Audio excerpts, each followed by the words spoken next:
Hello everybody and welcome to another game of Axis and Allies Online. In this one we are playing as the Axis powers, going up against the Allies, who are generaled by user Hannibal Alden, who in the previous rank season was the 450th ranked silver tier player with the Allied powers. Overall, I thought it was a pretty good game. I thought it was instructive at times. I definitely made some mistakes.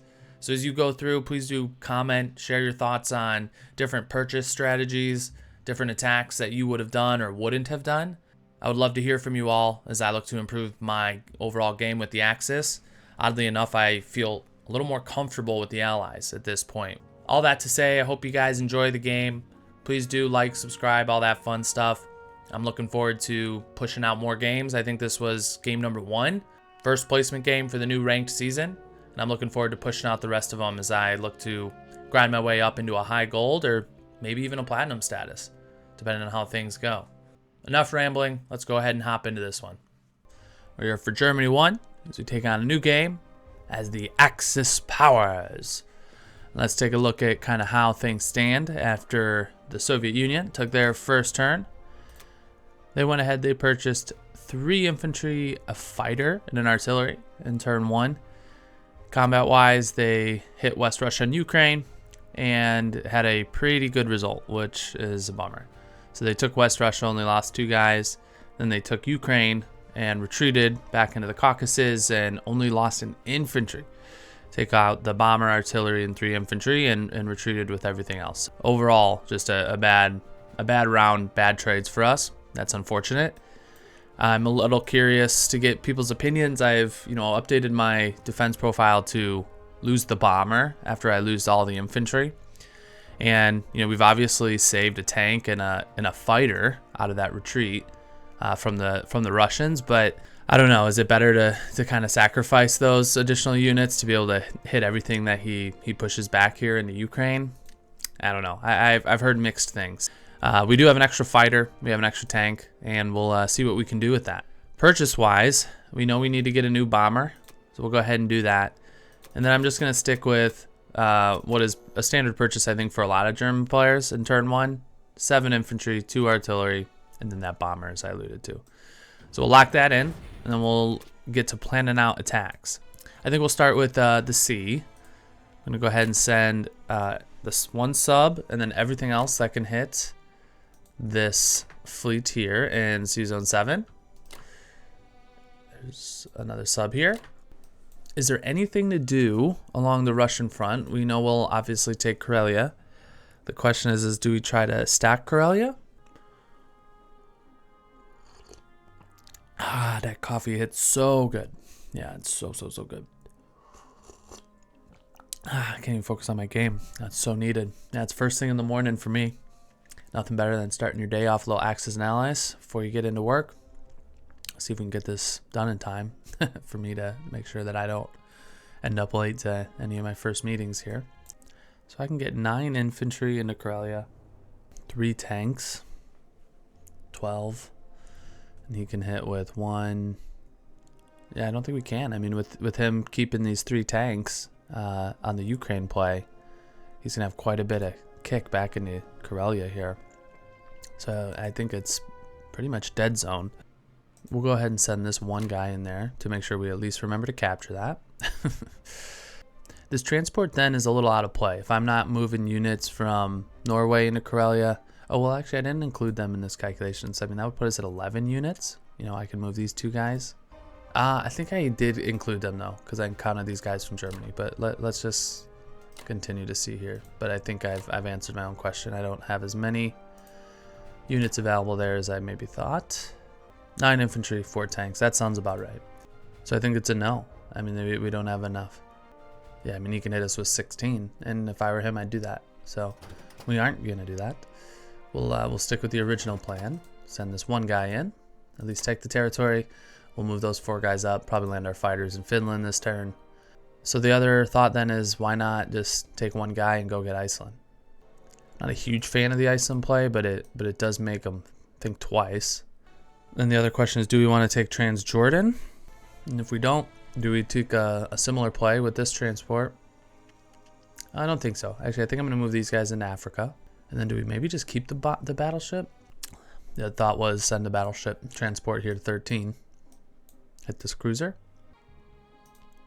We'll send this extra sub at the American transport destroyer combo. And then I'm thinking I'll play conservative here in the med. I'm not going to take Transjordan, so that will allow him to bring this fleet back. But if he does that, we might get an additional turn on the battleship. I'm thinking he can only really hit us here with destroyer, fighter, and then bomber. All right, how about maybe to make this, you know, if we win this fight, it means he's gonna have to pull that cruiser up north, and then maybe we get another turn with the transport here in the med. We'll see. We'll try out something a little new. This transport's not doing anything, so you know, we'll take one guy. We'll take Iceland, just so that we get some use out of that transport for this turn. Yeah, I mean, a relatively uneventful German round one, combat-wise, simply because we had such a bad outcome with the Russians on their turn that there's not much we can do. I mean, I think we're going to be on our back foot here already at the start of turn one. So we'll go ahead and lock these in and hope for some good dice.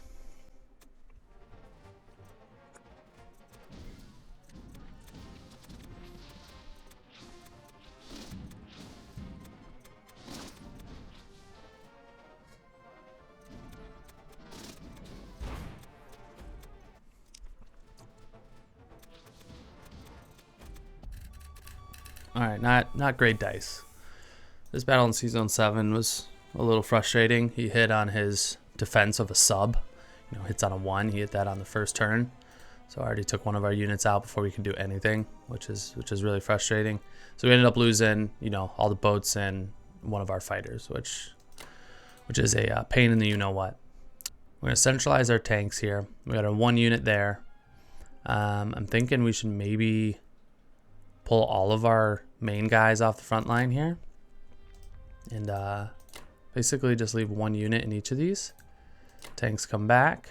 1 guy is going to come up into Ukraine. We'll see how this looks. I'm not entirely sold that this is the right move just yet. We'll send all the fighters up to Finland that can reach there. Centralize the tanks. 2 units up. These guys, yeah, you'll move up as well. Centralize the tanks. Centralize the tanks. These 2 guys will probably move up. I mean, I guess he's got all of his transports here. Yeah, we lost the sub, if I didn't mention that. Hit a destroyer on his first turn. It was pretty anticlimactic. We did not make him sweat that at all.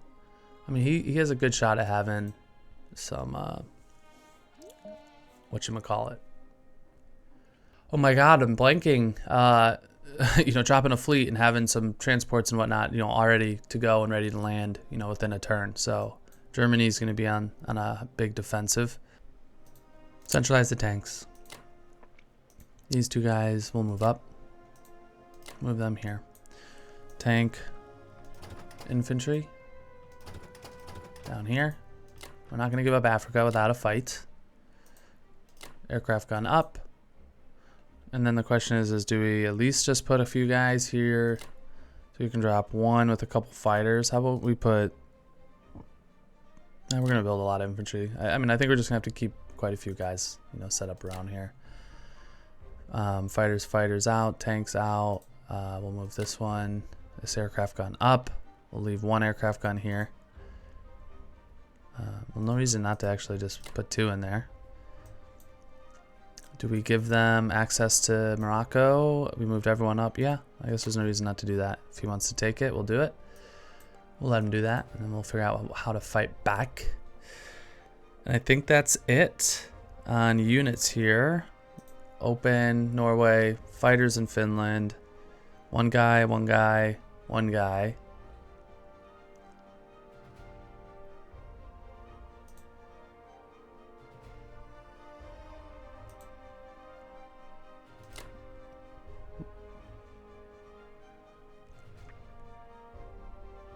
Okay. I mean, this is such a mess. I'm like squinting, trying to see, make sure I didn't miss anything.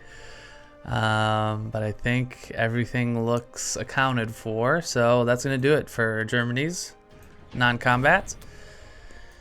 And we're already a little bit on the back foot. So this is definitely going to be a survive at all costs type game with Germany. And we're going to have to hope to really get some good dice here for the Japan to get started. We'll need a strong Japan if we have a chance on this game. I'm already getting the feeling. And Russia had such a good turn one that they're going to be a force to deal with, unlike some games when they just kind of roll over. But that's it. All right, Germany won in the books. We'll see you guys back for Japan 1. Welcome back, everyone. We're here for Japan 1, and we have a lot of very interesting things going on after our United Kingdom, generaled by Hannibal Alden, has taken his turn. So, have not seen, I think, this type of setup off of a UK turn 1 before, but I think I get the general idea of what he's doing.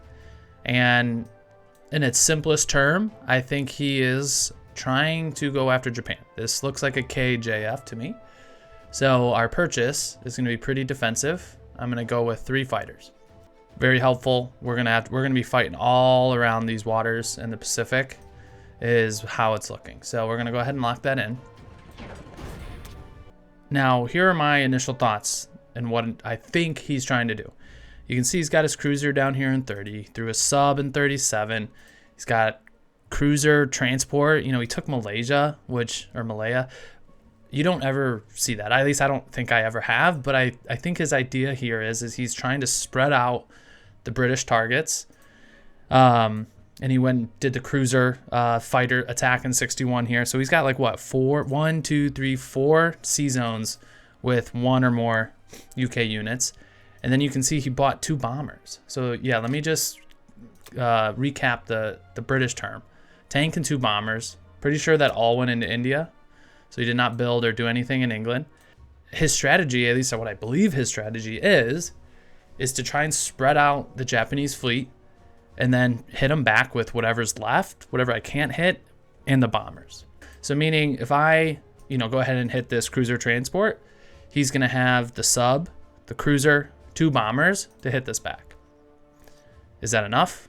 Maybe, maybe not. We'll have to kind of think about, how we want to set up our fleet in order to defend against that. But I think that's kind of what his strategy is here.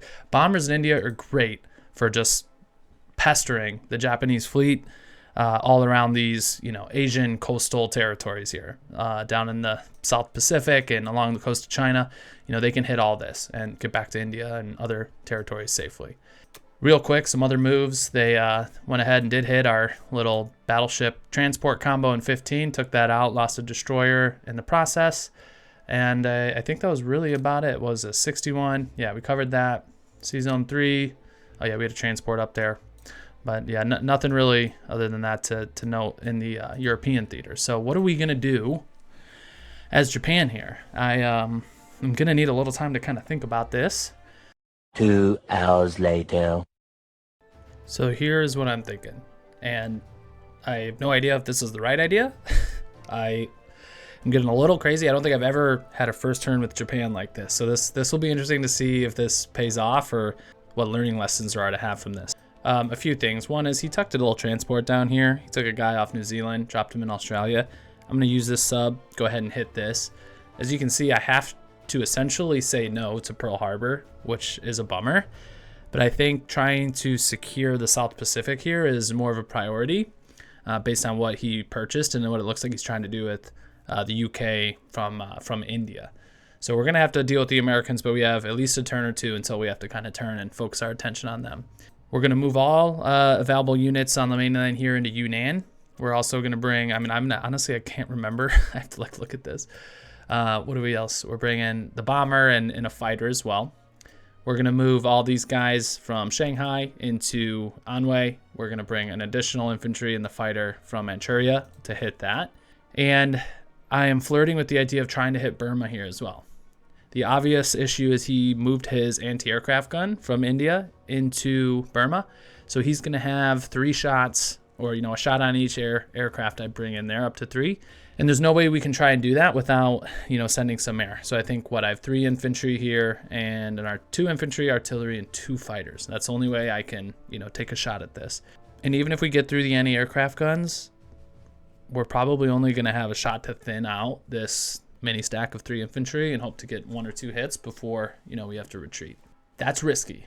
That's risky. Not sure if I'm going to do that, but to walk through the other ideas, I'm going to send 2 fighters and a transport through C-Zone 61 here, hit the carrier, and then drop 2 units that are going to assist in this battle in Yunnan. I need to think. I actually can't do that because the transport would be undefended given the current setup of this fleet. So I'm going to have to think through. Let me actually just stop that and make sure I come back to that. Think through if that's what I want to do.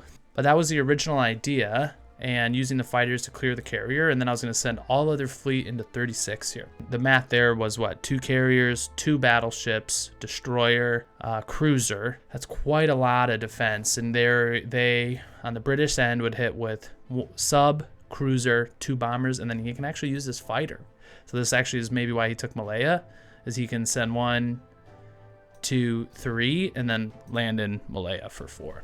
So he'll have 5 total units he can come and hit 36 with. So what would I need to defend with?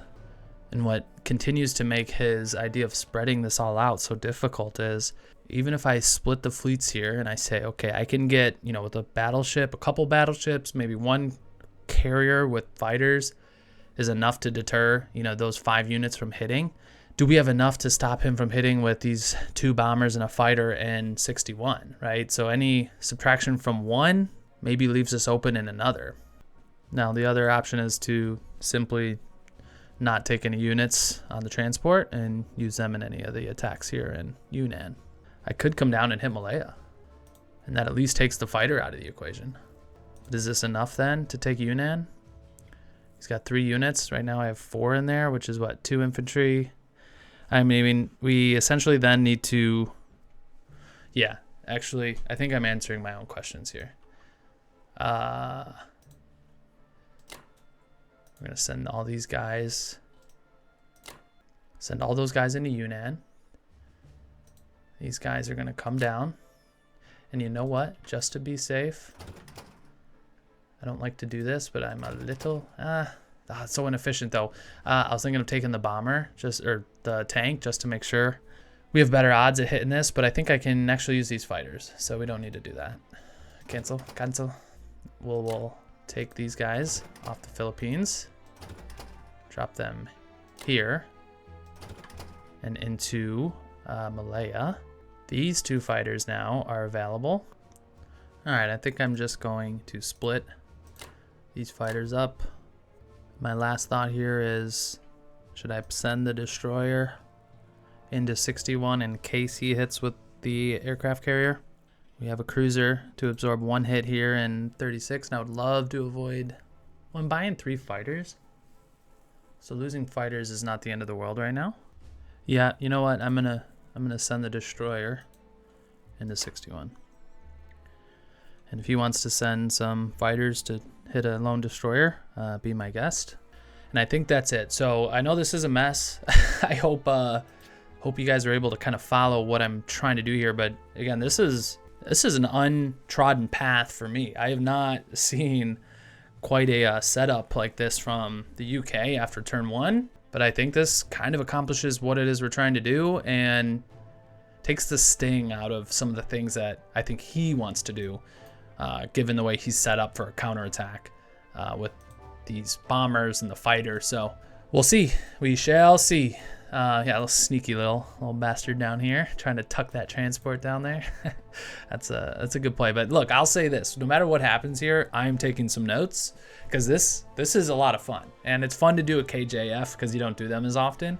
But this is a pretty cool setup in regards to kind of how to get one started and see if Japan can spread himself too thin heading into round 2, and pick off a couple pieces of chunks of that fleet to clear way for the Americans, that are certainly right behind. Let's see how it plays out.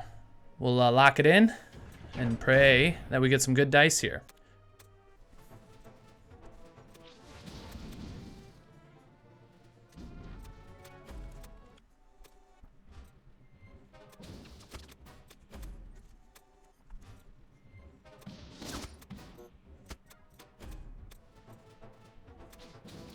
Nice and bomber.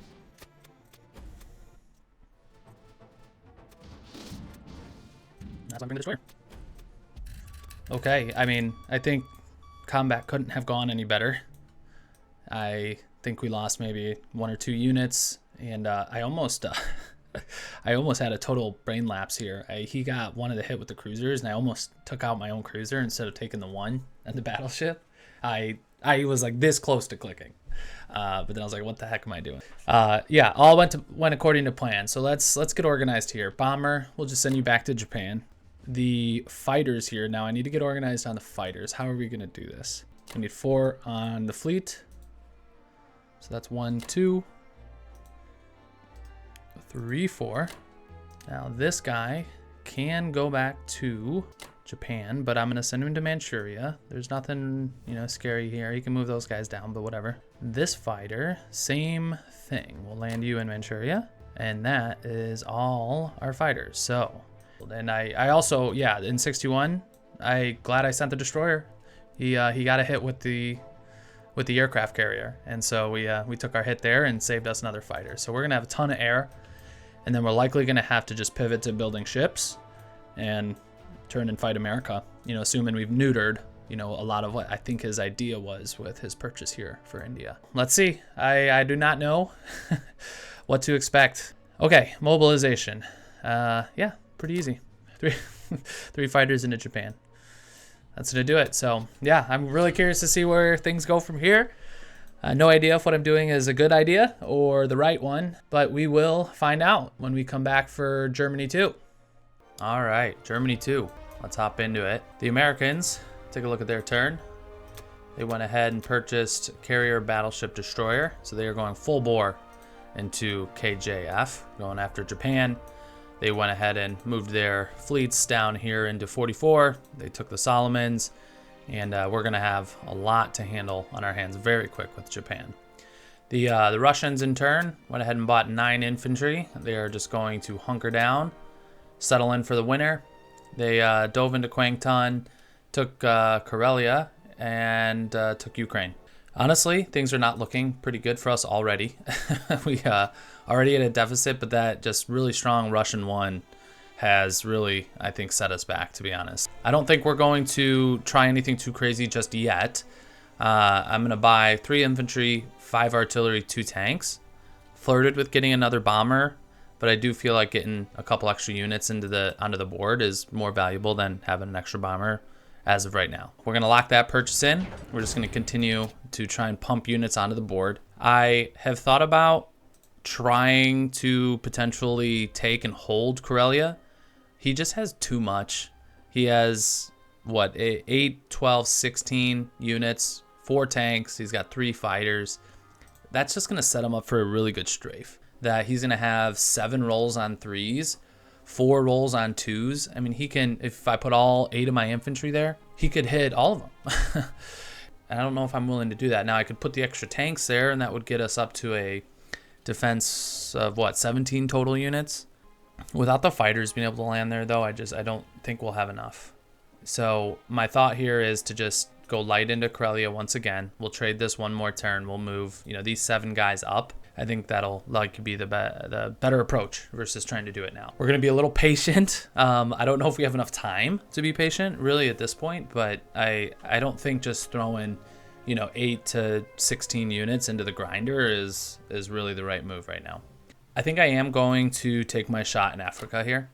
Now, one thought I had was trying to purchase like a transport here, maybe like a destroyer cruiser or something to contest Africa. I don't want to just give him Africa, but I think getting pressure onto Russia as Germany and trying to build up just a crazy, insanely strong Germany is probably a better play. And the first way to do that is to really try and neuter Russia, because if there's a strong Russia, like, the game's over. We don't stand a chance. So we'll take our shot here, and honestly, it's just gonna take some good dice. I think it's worth doing. I am going to take the bomber and add this into this fight here. He can land in Libya or Algeria, I believe. We'll go ahead and hit Ukraine here. We will send 2 units into Karelia from here. The nice thing is the fighters don't really need to protect the Atlantic too much at the moment, but obviously if we give England a chance to drop a fleet here, he's going to do it. We have an additional fighter here. This guy will hit Ukraine. These two guys can go into bellow. Let's just split these fighters. Now instead we can take an extra guy here, one here, and then one guy here. I mean, I'm just praying if he gets 2 hits on any of these, at least this one at bellow, because we got 3 going. Hello, friends of YouTube. This is me talking to you from the future. I assume everyone picked up on the scratchiness in the mic. Just unfortunately is not worth exposing you guys to the uncomfortableness of having that background noise as I work through the rest of this round for Germany. But all in all, I'll try to summarize, a lot of the things I was touching on here. You can see I'm sweating pretty good through these combats right now. But I was very unhappy with it. And this is me just complaining about how terrible the dice were. And if you slow things down, you can kind of go through each of those rounds. But I'm pretty sure in Egypt, he got a very above average outcome. He hit everything in his defensive turn in round 1, or everything except 1 in regards to his hitbacks, and that just really set us back from the start there. So we only have, I think, a tank in the bomber that survived that battle, and then in bellow he hit both of his units got hitbacks, meaning we weren't able to take the territory. And this is just me just complaining and moaning and woe is me while I do the rest of this non-combat. But it's unfortunate, and it does set us back quite a bit as we look at heading into the later rounds here. The Russian front line here is pretty formidable, which in a KJF, your primary goal is, as Germany, is to knock Russia out, which you typically can do. But we are just not getting any good dice, and it's unfortunate. But we're going to obviously keep the fight up. We're going to mobilize all of our units into Germany. We rearrange some things. We're going to put a play on Karelia next round. And we'll see you guys in Japan too. The Empire of Japan, round 2. So things are not looking great for us. Let's take a quick look before going through the purchase options on what the UK did. They bought 3 fighters and infantry. Let's see where they mobilized that. 2 fighters infantry into India, 1 fighter into the UK. Okay. As he's preparing for, fleet drop here probably next turn. Makes sense. Combat, he hit Yunnan. He hit Yunnan and destroyed 3 units we had there, and he lost 3 infantry. So finally, we get some good dice for us. Maybe that's enough to turn the tide. I guess we'll find out. We're going to need a lot of good dice, I think, to really give us an honest shot at winning this one. The Americans are obviously coming, right? He's built a battleship carrier last turn. He's got some reinforcements and some transports coming. We need to get some boats. We invested on 3 fighters last turn. I could drop a carrier, but I think 3 carriers is quite a bit. We're going to need just boats that can absorb hits. And I think the best option is to get another transport, because we do need to continue to at least get some units into the mainland to preserve some IPC. And we'll get 3 destroyers just to kind of max out the IPC that we have. Now, a couple thoughts. Don't believe I need defense from the fighters here if we do 2 things. One is we take this territory. I think we'll need 3. We'll send 1 into, what is this, Szechuan. These guys are going to load. They're going to come into 61. They will drop into Yunnan. Battleships come up. They will hit Yunnan. Get the cruiser? No, we only get the 2 that we have there. That's fine. That's fine. Okay. We just need to get rid of this tank. Now we put the fighter up here so that he can hit with a fighter with these 4 Russians, which is pretty annoying. We can go crazy and we can hit him. So at least he doesn't have the fighter in the attack. I don't know, 4 1s and then he defends at a 4. Is that much of a difference? I can just put all the fighters, land them in Manchuria, and say, come at me, brah. Come at me with your 1s, brah. Or we send 2 guys, 2 fighters, 5 fighters, and a bomber. Could use the bomber down here though, in Kwangtung, I think. And the reason I'm saying that is because I'm thinking we might want to send the sub. And these 4, maybe not 4, maybe we don't send 4. We can send 3, because the sub can't hit us or hit the fighters, right? So all we need to worry about is the cruiser hitting, I guess, twice, right? Or hitting with the sub, which defends at a 1, and then a cruiser. I don't think he's going to do that. And if he does, we can sacrifice a fighter. That would allow us to send the fighter here into Kwangtung, and then it gives us the option to send these 2 infantry and everything here. I honestly, as Japan, I think we have to take some risks here. We can't just sit on our heels. We're going to lose some fighters. We're going to lose some air. That's why we bought 3 more last turn. The odds of him getting 3 hits with 4 guys are low. It's not impossible. But we're going for it. We are all in. So these fighters that are going to hit this little cruiser sub combo will land here in the East Indies. He can hit with 2 bombers, but I don't think he'd do that. We'll have 1 fighter to land on the fleet moving into 61. Cruiser carriers will come into 61. And we're giving him a chance to just sacrifice the transport, come into Manila or Borneo if he wants. This is it. We're getting a little risky. I love it. Putting a little spice in this game with Japan. Let's hope we get some good dice here.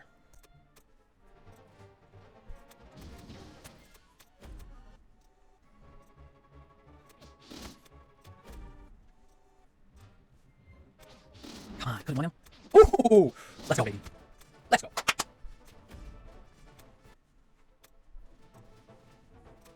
God damn. What's that? You just wipe the sub? Yeah, I got the advantage. No, it's okay, whatever. Okay, great outcomes for us in the combat. We didn't get the sub, which is a little bit of a bummer. But it is what it is. So these 3 are going to land in Borneo. He submerged the sub, so that's why that's still there. These ships are going to move into 61 here. Fighter onto here. We'll fill the rest of these out with those 3 guys. And then I think we'll want to keep the fighters nearby to assist in... I'm thinking of Japan, but I'm guessing the better spot is probably Kiangsu. Or 5 guys, right? I got to watch these 5 fighters and where they can hit and ultimately land, which is why taking these was very important. 1, 2, 3, and then land them in Yunnan was probably his plan, and why he went full bore into there. And then buying the fighters with the bombers, you know, puts our fleet here at a serious risk. At some point, I imagine he's just going to sack this little bomber fighter fleet if he has a shot to clear the way for the Americans, which is kind of the strategy with the kill Japan first. The bomber and these fighters, so where do they go? Yeah, and if I didn't say this already, in Buryatia, they never hit once. So we got everything there, and he didn't hit us at all, which is huge. Because now we can kind of take all these territories. That's some nice IPC for us. That's going to be tough for Russia to turn around and take back. It'll be a couple turns before we can get any more units over there. I guess it really doesn't matter, but I'm thinking Shanghai here, simply because it provides a little flexibility on the continent and provides the same reach as Japan in regards to, you know, what we can hit in the ocean, in the Pacific. Okay. I think that's going to do it. Pretty good turn for us. I am not complaining at all. It's going to be an interesting game with Japan, but I am not at all upset with the outcome we just had there. So, live to die another day. That'll be our motto with Japan this game. So I'll see you guys back for Germany 3. Welcome back, Germany 3. A game in which I have a sinking feeling is starting to slip away from me. Let's take a look at what our opponent did in the last turn. For the US, he bought 1 aircraft carrier, 2 fighters, and a sub. Combine that with the other ships he moved from the Atlantic into 56. Combat-wise, he hit New Guinea. He did lose an infantry doing that, which is nice. It looks like he put a destroyer here in 48 as well to protect this fleet from us trying to take a shot at that. We'll have we will have quite a bit of thinking to do on Japan's turn, and a lot of it also depends on what the UK decides to do. The Russians purchased 1 tank, 2 artilleries, and 6 infantry. And I really like what he's doing. I think he's doing all the little things right. He's building as many troops to try and delay Germany from becoming too powerful, all while buying time for the Allies to really get going, and specifically the Americans. So the longer Germany's just struggling against Russia, the better chances he has to win this game. Which means I think as Germany, we have to begin to start taking some risks. But that's not going to start with our purchase. We are going to need a ton of infantry. Russia is too strong. We're not going to buy a stack of tanks, and that's going to win us the game. So we'll buy 7 infantry, 2 artilleries, 2 tanks. I think this is now like the 3rd straight round I've had a purchase essentially like this, but it gives us a little firepower and it continues to turn out infantry and artillery. Lock it in. I think that's all right. Combat wise, I think I need to take my shot here in Anglo-Egyptian Sudan. 33% chance he hits the tank back. If he doesn't, we'll be able to scoop up a ton of free IPC. To be honest though, I don't think he will. I think he'll send one of these fighters, all these fighters, these bombers, over to take out this tank. And he's willing to sacrifice that to preserve all this IPC. If I don't do it now, I can move the infantry into Egypt, do it next turn, and then we're at least not sacrificing losing the tank. That does give him the option to hit with the infantry and, you know, any and all air and just take it all. I think I'm damned if I do, I'm damned if I don't. So he unfortunately is going to hold Africa. This is kind of just a last ditch effort if he's not paying attention for us to break loose here. So I don't know. You guys tell me. I think this play at the end of the day is really inconsequential with what the outcome of this game is going to be. This play, however, I think will be potentially very consequential, but as I alluded to in my opening monologue, we need to start taking some risks, and that's going to start with stacking all the guys that we have that can hit Karelia into Karelia. Ideally, I can hit both Bello and Ukraine. I think the only way we can do that is by either taking an extra guy out of Baltic to assist in the hit on Bello. I think taking this one guy here is probably worth it. We'll send 1 infantry from Baltic into Bello. Everything else, as planned, into Karelia. And then do we just send everything into Ukraine? And then the fighters, we'll do what, 3 and 2? Kind of kicking myself for maybe not buying another bomber instead of the 2 tanks this turn. Shoulda, coulda, woulda. But I think this is gonna do everything that we want to do for this turn. And the more I sit here and look at it, I'm just gonna talk myself out of it. So let's let it rip. That's gonna do it for our combat moves. Let's get it.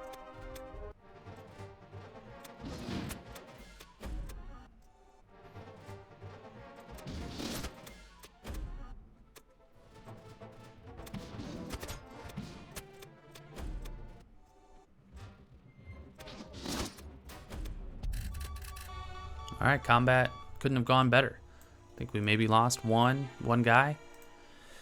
So I will not complain about the outcome there. Yeah, our tank survived, so I do not expect to see this tank back on the board when we get back for our Japan turn, but giving ourselves a chance to get sneaky in Africa. These fighters are gonna land in Poland. These 3, you know, I guess I can land them in Finland still. But he actually can land. That's probably dumb, isn't it? So do I land them in Poland as well? Or, you know, because we have Iceland, we can't hit from Germany. 3 fighters ain't gonna scare anybody. The question just is, do I lose any attack opportunities if I don't have them in Poland? Yeah, I think I'll land them in Poland. He's gonna build a fleet. There's nothing we can do to stop that. This one guy is gonna come into Egypt. So even if he does, you know, hit at the tank, he might have to send some fighters at this guy as well to keep him from running around and getting loose. So we got 4 guys in France. He can send these 2 tank, infantry, air, cruiser. Maybe we'll send 1 guy just to further deter that idea. I'm going to send 1 infantry into Baltic and Poland. We'll send 2 artilleries into Poland, the other 3 into Baltic, and that'll cover us for Germany round 3 in our non-combat. Everything is going to go into Germany that is able to. I think we maybe have an additional unit that goes into Italy. Yes. Haha! My math is correct. Which, as you can tell, is not always the case. Something I maybe struggle with a little bit. Alrighty, enough rambling. That's going to close Germany 3. Let's take a quick peek at the score. Okay. I don't know, we somehow got a little bit of a lead after our turn, but it's always the way it tends to go. We'll see you guys back for Japan 3. Welcome back for Japan round 3. Take a look at what the British did in their previous turn. Went ahead and purchased 1 tank, 2 infantry, 1 fighter, and a transport, and then didn't do any combat. And the one I thought he would for sure take a potential hit at was trying to take this tank out in Anglo-Egyptian Sudan with his aircraft fleet here. So we have free reign of Africa for at least a turn or two, and it's going to take him a little while to get some troops down here and, you know, take back these 5 IPC, 6 IPC that are sitting down here in Africa. So that is a huge win for us, and I think it's a mistake by our opponent. But we're not going to complain about it. We're going to bow our heads in thanks. He mobilized the tank and 2 infantry into India, and he mobilized the fighter and a transport into Sea Zone 7. My thought is he's probably going to drop a carrier then next turn, slowly building up a fleet in the Atlantic to try and put some pressure on Germany, but maybe a little too late. I don't know. I don't feel great about Germany's prospects, but we'll see how things progress there. Let's focus on Japan because we got a lot of very interesting things to discuss. Now, on the American turn, he went ahead. Let me close this. He went ahead and he tried to block, or did block, this fleet that we have here in 6160 from hitting his mini fleet that he's moved into 49 here with this destroyer off the coast of the Philippines. Great idea, but I don't think it stops what he's trying to prevent us from doing. The reason is we can get at this fleet in 49 with most, but not all of our air. So I'm going to double check when I can do the combat turns, but my plan here is we're going to hit these 3 fighters. We're going to go to 49. These 4 fighters are bomber. So that's going to give us 8 aircraft going at the surface ships. So the sub is essentially a non-participant, but we're going after the 2 fighters, the battleship, the destroyer, and the carrier and the transport. We're going to move then this fleet into 48, which will allow us to send some extra planes, because then this carrier can catch those that are on their 3rd move, and they'll 4th land in 48.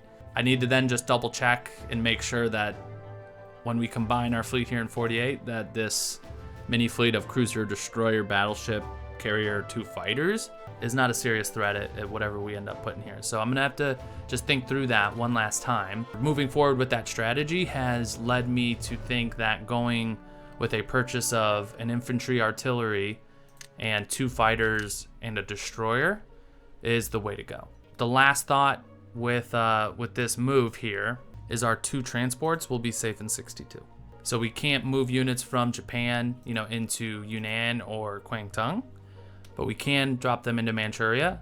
And as long as we're getting units into the continent, onto the mainland, I consider that a successful turn for the transports, especially if it comes to taking out, you know, a 1/3 of his American fleet and what he's trying to do in the Pacific here. It's going to give us at least another turn or 2 if we get the transport to hold on to the money islands, which is really what he's after here. He's trying to grab one of these in Borneo, the Indies, or the Philippines, and he wants to put an American IC there. So we have to do everything we can to prevent that, and I think we have to take this shot, because as soon as this combines, if he gets another battleship in here, another carrier with some fighters, we're not gonna have enough IPC to spend to maintain parity. So I think we need to try and take advantage of this, assuming it is an actual mistake and I'm not just thinking I have the ability to do certain things with my units that I actually am unable to. That was a really weird tangent, but that's the idea. I'm gonna lock this in. I think I'm gonna go for it.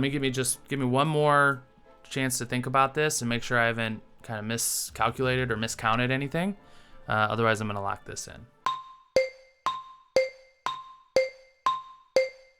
Okay, no, I feel good. I think we have to take this risk. I don't think he has enough to hit us back here in 48 with what's in 44 in the bomber in Australia.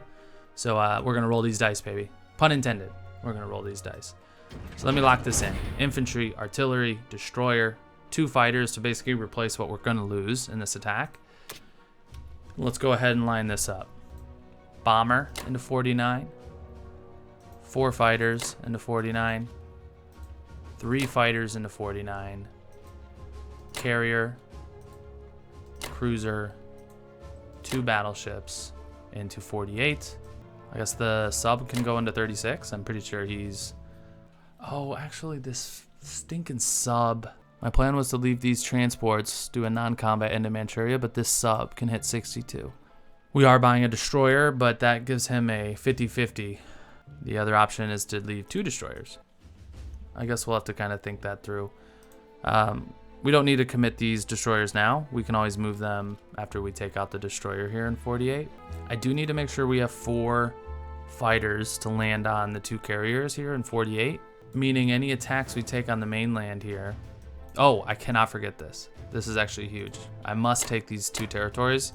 Otherwise, the British bomber can also hit 62. So that with the sub would make whatever we do there a mistake. Because I need to ensure that we have 4 fighters to land on 48 here. Oh, I can send another one. 1, 2, 3. Yeah, land there. Can I send all 4? Wow, I can. That's so interesting that it allows me to do that. I don't really understand how that all works, but the reason I'm just questioning it is we have these 5 fighters that are not on the carrier here. So these 4 fighters on the carrier can land in the Philippines. So I understand not including them in a calculation on where they need to land, or saying they need to land on the carrier. But these 3 and then these 2 from the mainland, there's only 4 spots on the carrier. So the odds are I'm obviously going to lose one, so it's not going to be an issue. But in regards to planning out your attacks, I guess you can, like, if he misses everything, I guess one of them just falls into the sea and dies. Using these fighters here is probably the play. The other option is to use one of them to try and hit these 3 units here in Szechuan. 2 units in Szechuan. So for example, maybe we go 1, but we could go like 1, 2. We can send 3 guys there with a fighter. And he can hit us with tank infantry fighters here in Szechuan with the Russians. Things are going to get a little spicy down south here. But I think ensuring that this fleet is hit and wiped is probably the most important thing that we can do. Yeah, I like this. Yeah, this, I mean, it's only round 3, but this has been a fun game with Japan already. I am really enjoying this. You know, typically people go after Germany. Coming after Japan really kind of spices things up, and this is a lot of fun. So I have no idea if this is going to, you know, work out for us. We got to roll the dice, but I think the logic's sound here. I think this is the right play. All right, let's do it. I need to stop just second guessing myself. Roll the dice. Everything's good except for the sub. Yeah, I mean, it says we're strong. So let's pray for some good dice. Come on, baby.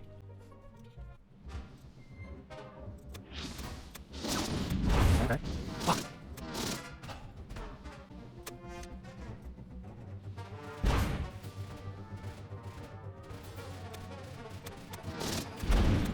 Wow, all right, huge. Woo-hoo!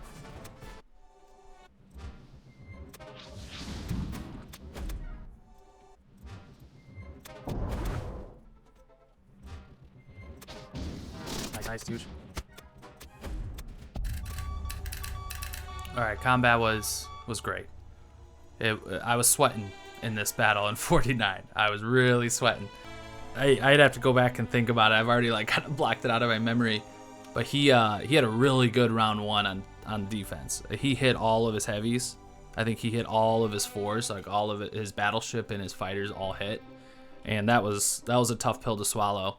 But then he blanked on his second round. So that was huge because I didn't want to lose the bomber, and now we have 4 fighters that we can land on the boats here in 48. Bomber, I don't know. Yeah, there's no reason not to just drop him in Japan. I don't think I'm gonna have anything in 2 with him, and I'm worried I'm gonna miscount or something like that. I think he's just as useful in Japan as he is here in Kangsu. Now I say that, I obviously can land him with the fighter, but the fighter's gonna go here. We'll move this guy up just so that he doesn't get to hop in here for free. And then we're gonna work on the transports here. The thought with the transports is we're gonna put them into 62 so that we can drop 4 units into Manchuria. So let me just go ahead and put this on the board. Let's just see what this looks like. This guy's gonna come around. Take the tank on this one, 2 units. Drop them there. Drop the fighter there.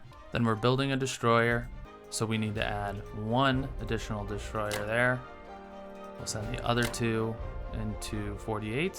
So he's gonna have 1 sub versus 2 destroyers.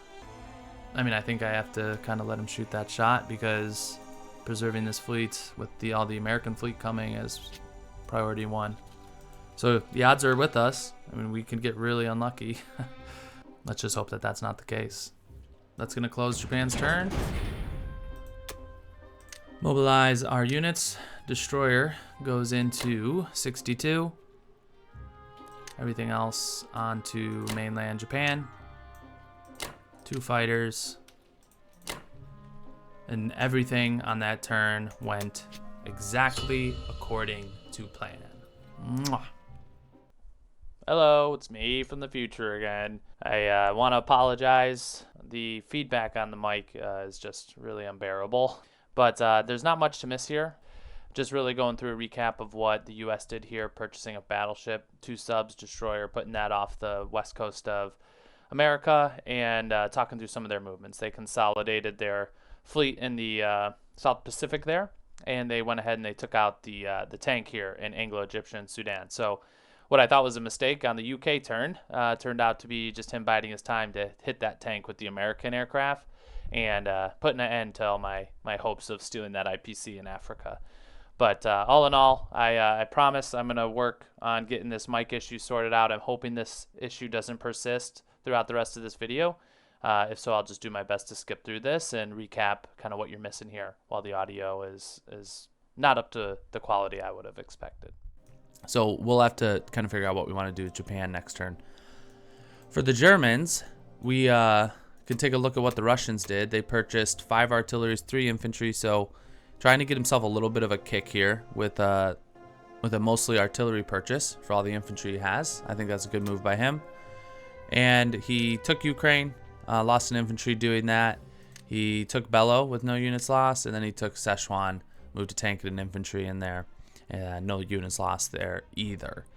So for the Third Reich, our friends in Germany, my main thought is we've secured Karelia, which is great. He's had to pull back from that because he initially had a stack of all these guys in Russia in West Russia.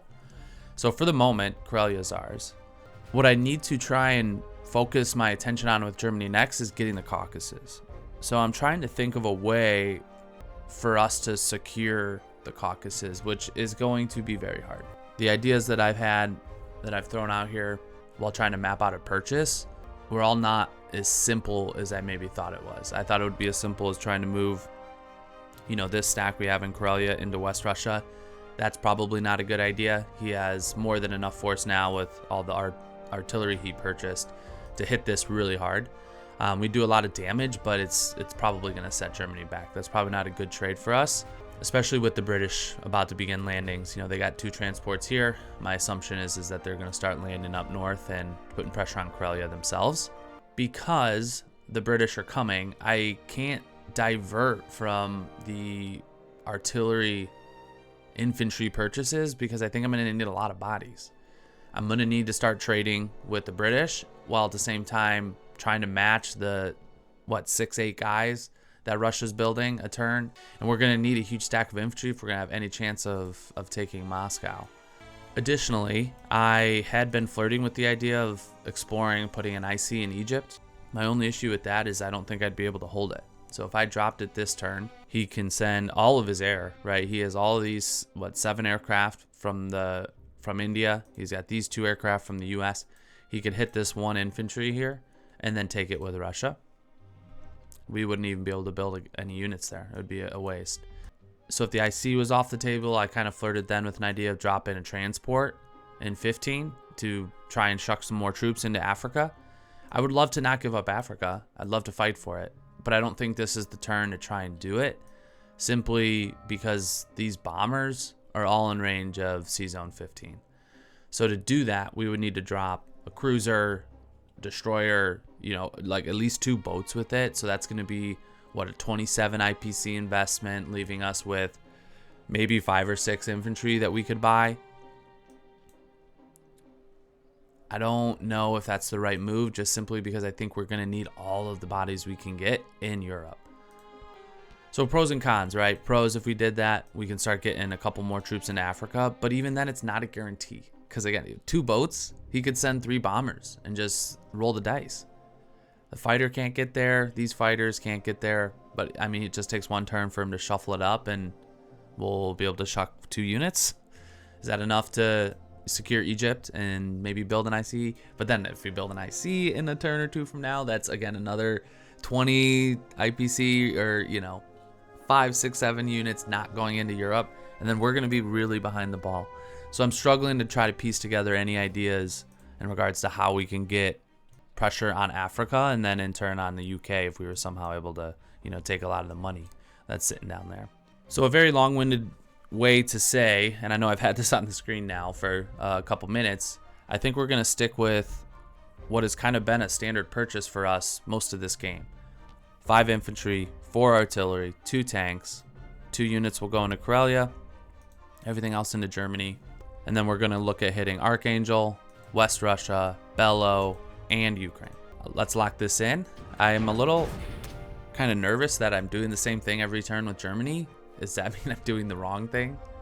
Or does that mean I have a good plan and I'm being consistent trying to implement my strategy? But time will tell. I guess we will see. So we're going to hit Ukraine. We got 3 units, 3 infantry artillery units here. I'm going to send the 2 tanks. We'll come back on the fighters. He did move the AA gun in here. I'm not sure if I'm willing to risk sending a fighter or bomber in there just yet. 2 units into Archangel. 2 units into West Russia. And then we'll send 1 unit from Bello. And we'll send an artillery as well, because we probably won't get air on that. Or maybe we will, but we'll see. We can always change that. This infantry, I don't think there's really a reason not to have him sit in Egypt. Sending him south just opens him up to the same fate that the tank just incurred. And moving out of here just means the Russian hops in. He can bomb the guy and then swing these guys through. So we'll at least give him a chance to roll on it too. But his fate has probably already been determined. So planes, 1, 2, 3 land in Karelia. So we'll know we'll send at least 1 there. At least 1 to West Russia. At least 1 to Bello. That leaves us 2 and then 3 with the bomber. We have the 2 tanks, so I don't think sending them into Ukraine is completely required. It would just help with the odds of, clearing this in 1 turn, which would be nice. But I don't think I'm willing to risk a fighter just yet. The only thing to note is we will need to then get an additional hit on the AA gun. Okay, having a thought that I can also send all 10 of these tanks into Bello. That will save us one of these fighters. The question then is do I care if I have infantry here? Yeah, I do, right? I need at least 1 infantry in case he gets a hit back. I don't want to lose a tank. But we don't need a fighter then, and that gives us some flexibility to use that fighter elsewhere along with the bomber. And I'm still just trying to think, is it worth trying to ensure I 1-round him in Ukraine at the risk of losing a fighter? Bomber, let's just send to West Russia. And then the 3 infantry, 2 tanks, is it enough? I don't think. I wonder if I let's just send 1 fighter. That's a 1 in 6 chance for him to ruin my day. And then we'll send, we'll just send these other 2 fighters into Archangel, I guess. All right, I like it. Let's lock it in and roll these dice. Come on, miss. Oh, come on. Oh. This is gonna be a disaster. Fucking do it.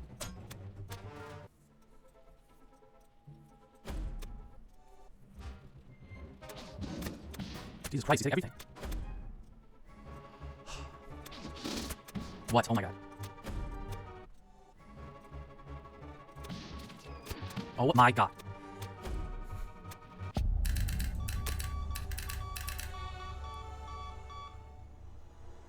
I am just speechless.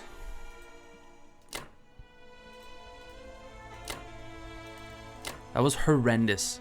Horrendous dice for us. We couldn't hit anything. We were missing on bombers. We were missing on multiple rounds of 2s. We didn't even get close to taking Ukraine, and we lost a fighter with the AA gun. Oh, just an absolutely horrific round. Oh, man. We have just not been getting any luck with Germany this game. I mean, we went from like a nice outcome with Japan last round, and I got a little too excited probably. It's the karma of this damn game.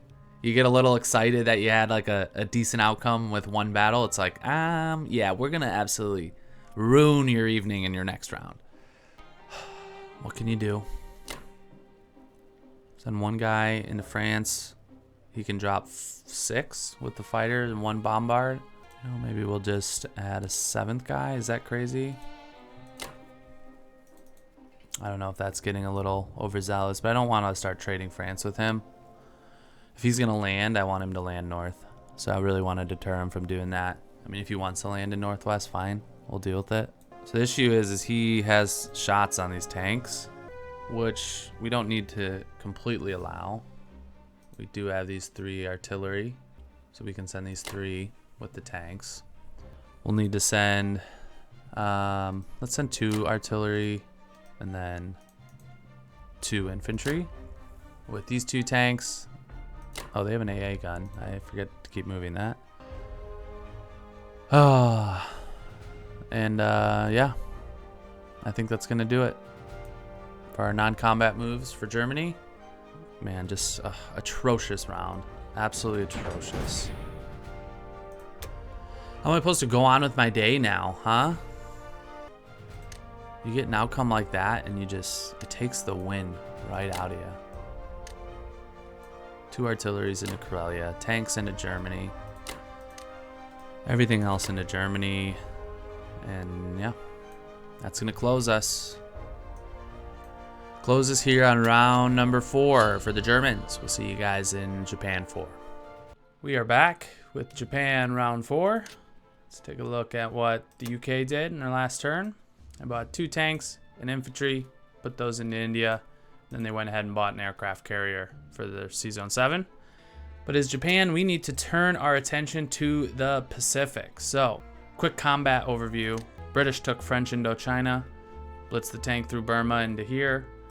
Went ahead and stepped into Yunnan as well.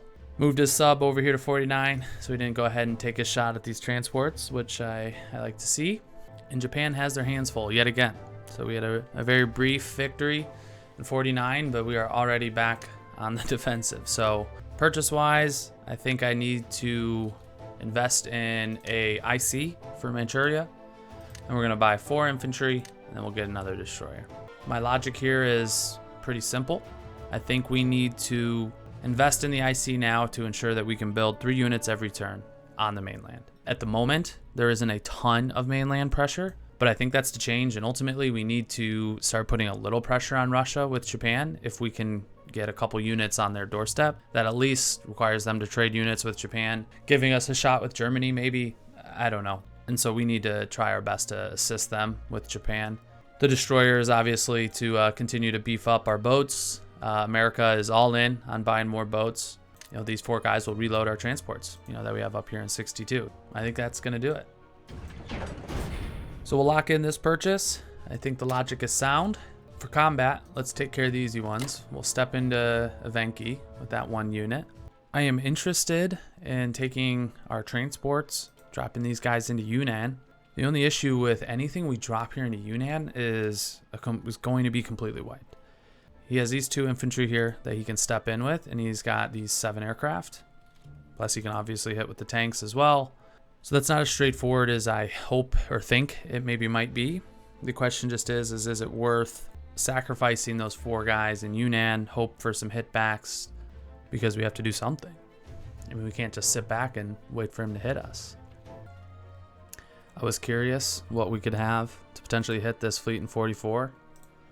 And as you can see, the game says it's favorable. I thought I wouldn't really have had a chance, but we had these 2 fighters from the mainland that are able to participate in the fight because of the carriers coming.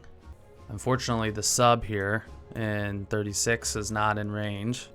And what sucks is I could have put him in 46 last turn and he'd be able to participate, which would have been really nice. Oh, those little things. The question is this worth it? Do I need to take this shot now? Decisions, decisions, decisions. I think I need to run this one through a calculator. Calculator says we have a 99% chance to wipe this. So favorable, yeah, I would say so. But you can't trust these in-game calculators. I guess it makes sense. We could take a couple hits with the battleship, and then the 6 fighters and the 1 bomber is huge. I mean, our air, investing in those extra 3 fighters early in the game is paying dividends at the moment. This pretty much sacrifices our fleet in the Pacific, potentially, right? If we wipe, he's going to have 2 subs, battleship destroyer on the returning hit. But I do think, silver lining, his bomber is out of position along with this other fighter. And he has no other air as the Americans. It would just be those 4 boats hitting us in return. But the odds are saying we should have at least a battleship, or, I mean 2 battleships, but at minimum 1. So the good news is what are these 4 boats going to do? He doesn't have any other transports right now in play, so it's going to take him build in 5, move down in 6. He's hitting in 7. We should be able to have built up whatever's needed to defend against the money islands. But we don't have a lot of money as Japan. So we got to think about if this is really worth it. And I ultimately think taking these shots when you have them is a must. It might be the wrong play. It might be the wrong idea. But I don't think we can just sit on our toes. We can't just sit and wait for him to gobble up more territory on the mainland, take any of these money islands from us. I think we got to shoot our shot now. So we're going to let it run. The only other question is just do we hit Yunnan? If we hit Yunnan, the transports will be in 61, which means these 2 destroyers will be here and these 2 bombers have a chance to take those out. Would he do that? I would, if I were him. So I don't think we'll do that. We'll play conservatively. We'll get these 4 guys into Manchuria. And unfortunately, yeah, he's going to start taking a lot of territory here in the south. And okay, talked myself into it. We're going to shoot our shot. Let's see if we get lucky.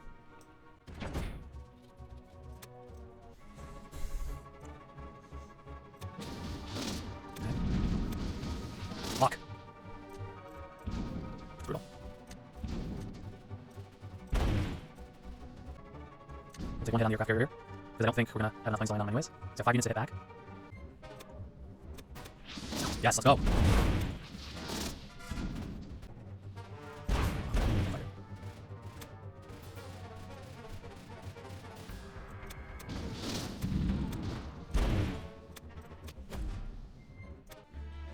So he had a really good. So that's a good outcome for him. We had about a 7% chance of that result. So that's really good for him. His punch back, he's gonna have battleship 2 subs destroyer against 2 battleships, the carrier and the 2 fighters. The issue is we don't have a destroyer, which sucks because these subs will have, you know, a shot to hit us before we can return fire, which is a bummer. But I think that's, you know, not a sure thing either. I mean, we can't catch a break with just getting like an incredible outcome. I mean, maybe you could say we got it. I didn't even think this battle in the round prior was an incredible outcome. It kind of was about average, you know, what you'd expect. So we're getting either like average outcomes or we're getting screwed. But that's what makes this game fun. We're having fun, right? Guys, we're having fun. We're having fun. We'll move this guy. We'll continue his movement over towards Russia. Our units here in Manchuria, I think we just move them up a territory here. I assume he's going to send everything into Kwangtung next turn in regards to the Russians and these and this lone infantry for the UK. So we'll go ahead and move these 2 up. 4. And then we can land a fighter here. 1, 2, 3, 4. The fighters can't hit, but the bomber can. I don't think that's anything to worry about. The sub we will send back into 50 in case, I don't know, there's some boat there that we can hit. I do want to know, are the transports safe? Can I move these destroyers to also potentially be in range to hit whatever he counterattacks in 44 with? I'll think about that. While I do, we know we're going to move these guys into Manchuria. Transports will stay in 62. 1, 2, 3, 4, 5. Nowhere to land. The sub in 49. 1, 2. 1, 2. So those transports are safe. So I think we're good. We can move the destroyers here into 51. And I think that'll do it. So we'll have positioned the destroyer and the sub. to counterattack 44. We obviously have some issues on the mainland, but we have 4 units landing in Manchuria. We've moved this little stack of 5 units into Anhui. All right, lock it in. Put the IC in Manchuria. 4 infantry into the mainland. And then I don't think there's any reason not to put the destroyer in 62. All right, yeah, so if I missed a bomber, at least we'll have a shot. Okay, that's gonna do it. Things are getting wild. Things are getting out of control. I hope I am hanging on by a thread with Japan and Germany. We'll see. We'll see if this is enough to turn the tide, to buy enough time for Japan to really get something going on the mainland, because that's really the whole idea of taking out the American fleet. Protect the money islands. Now we have a IC in Manchuria. We have 2 transports still, so we can now have, what, 3, 4, 7 units a turn potentially. But we're going to obviously need to spend a lot of money on building up our Air Force again. And potentially our Navy, if he ends up getting lucky and wiping out these 1, 2, 3. Yeah, actually, the more I think about it, I don't think he can really shoot at this, but it'd be interesting. If he gets really lucky with the subs, it'll be a fight. But we'll see. Enough rambling. This has gone on long enough. See you guys back for Germany 5. Welcome back for Germany round 5.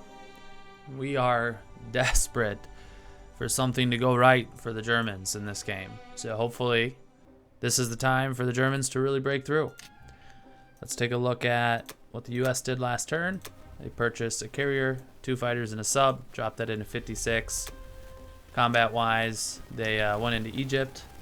They failed to take the territory, but destroyed 1 infantry and didn't get a hit. That's a bummer. So sent the fighter and the bomber he had here in East Africa, which explains how the Russian took this. I thought maybe he sent one Russian in there and went 1v2. Either way, we're officially out of Africa. The only other note with the Americans is that they did not go and try and hit the 2 battleships and the carrier that were residing from our sea battle here. So this was a huge win for us, for Japan. He obviously is not giving up. He is continuing to build more boats, and so we're going to have to deal with the Americans again in another round or 2. But we have a good chunk of that fleet still intact, at least the most important pieces with the battleships and 1 carrier. So we'll at least not have as much of an uphill battle in regards to building a fleet to fight back with whatever the Americans decide to come with next. Obviously, a lot of the focus for Japan next turn, and maybe the turn after, will be in fighting back on the mainland, because you can see the Russians have went ahead and taken some territory in Kwangtung. The British are coming. They're going to basically take all of Southeast Asia here, and we're going to have to fight back and do something. We can't just let them, have all that IPC and continue to dominate the mainland here. Purchase-wise, the Russians didn't try anything too crazy. 7 infantry, artillery, took Kwangtung, took back Egypt, took West Russia, and traded in both West Russia and Archangel. Retreated whatever unit he had here, so he only has 1 remaining. I think it was an artillery, and really looking to just hold the line against our coming Germans. Purchase for Germany, I think I have to mix it up a little bit. We got screwed on the AA fire in our last round, so I'm going to get a fighter. I think I'm going to get a bomber. I'm going to get 6 infantry and an artillery, 2 of which will go into Archangel, the other 5 into Germany. And I'm hoping this gives us 2 things. One is, if he starts doing landings here in C-Zone 3, it'll give us a couple extra options in regards to trying to take that out if he decides to go for it. He's got 5 here. We have 5 on the board. That would give us 7. Just an option, right? I'm not saying we'll send everything we have to get rid of this little mini fleet here, but it's an option. But I think that's going to close the purchase. We just need to continue to get bodies going east, and eventually I'm hoping we'll have enough to overwhelm the Russians, or at least take the Caucasus, which is really the priority right now. With that said, I think we're going to take back these 3 territories here that are left with 1 guy. We're going to send 2 infantry, all from Karelia, because everything else is coming down into Ukraine. All infantry, artilleries, tanks that are in range of Ukraine are coming in. We definitely can't hit back. And what this will do, I think, is force him to make a decision on if he's going to try and stack Ukraine, which he certainly can, especially if he wants to move these 5 fighters or whatever he would need to hold that from these 22 units that we'll have putting pressure there. And I don't even know if we can take it, to be honest. I mean, he's going to build some more troops. He'd have more than enough to probably hit back, even if he were to leave it next turn. But at least it's going to give us some options. And really, that's all we can hope for with Germany is options. As sad as it sounds. As sad as that sounds. Okay. And everything here is within 2. So we'll go ahead and split, honestly, these between Archangel and West Russia. I guess we'll send the bomber into West Russia. And that's going to do it. We'll keep these 3 guys here. They'll have 3 coming to join them. We'll build 2 more. And then we'll figure out what to do with these 7 guys. France is fine. I don't think there's too much of a threat for him to do that. Try to take it. It shouldn't be an issue for us to hold Germany. I guess I have to start thinking about that as well. Yeah, we'll have 7 fighter bomber, and he'll be able to hit with 4, 5, 6. And we can always land a fighter back here if we need to. Okay, let's lock in the combat. Looks good.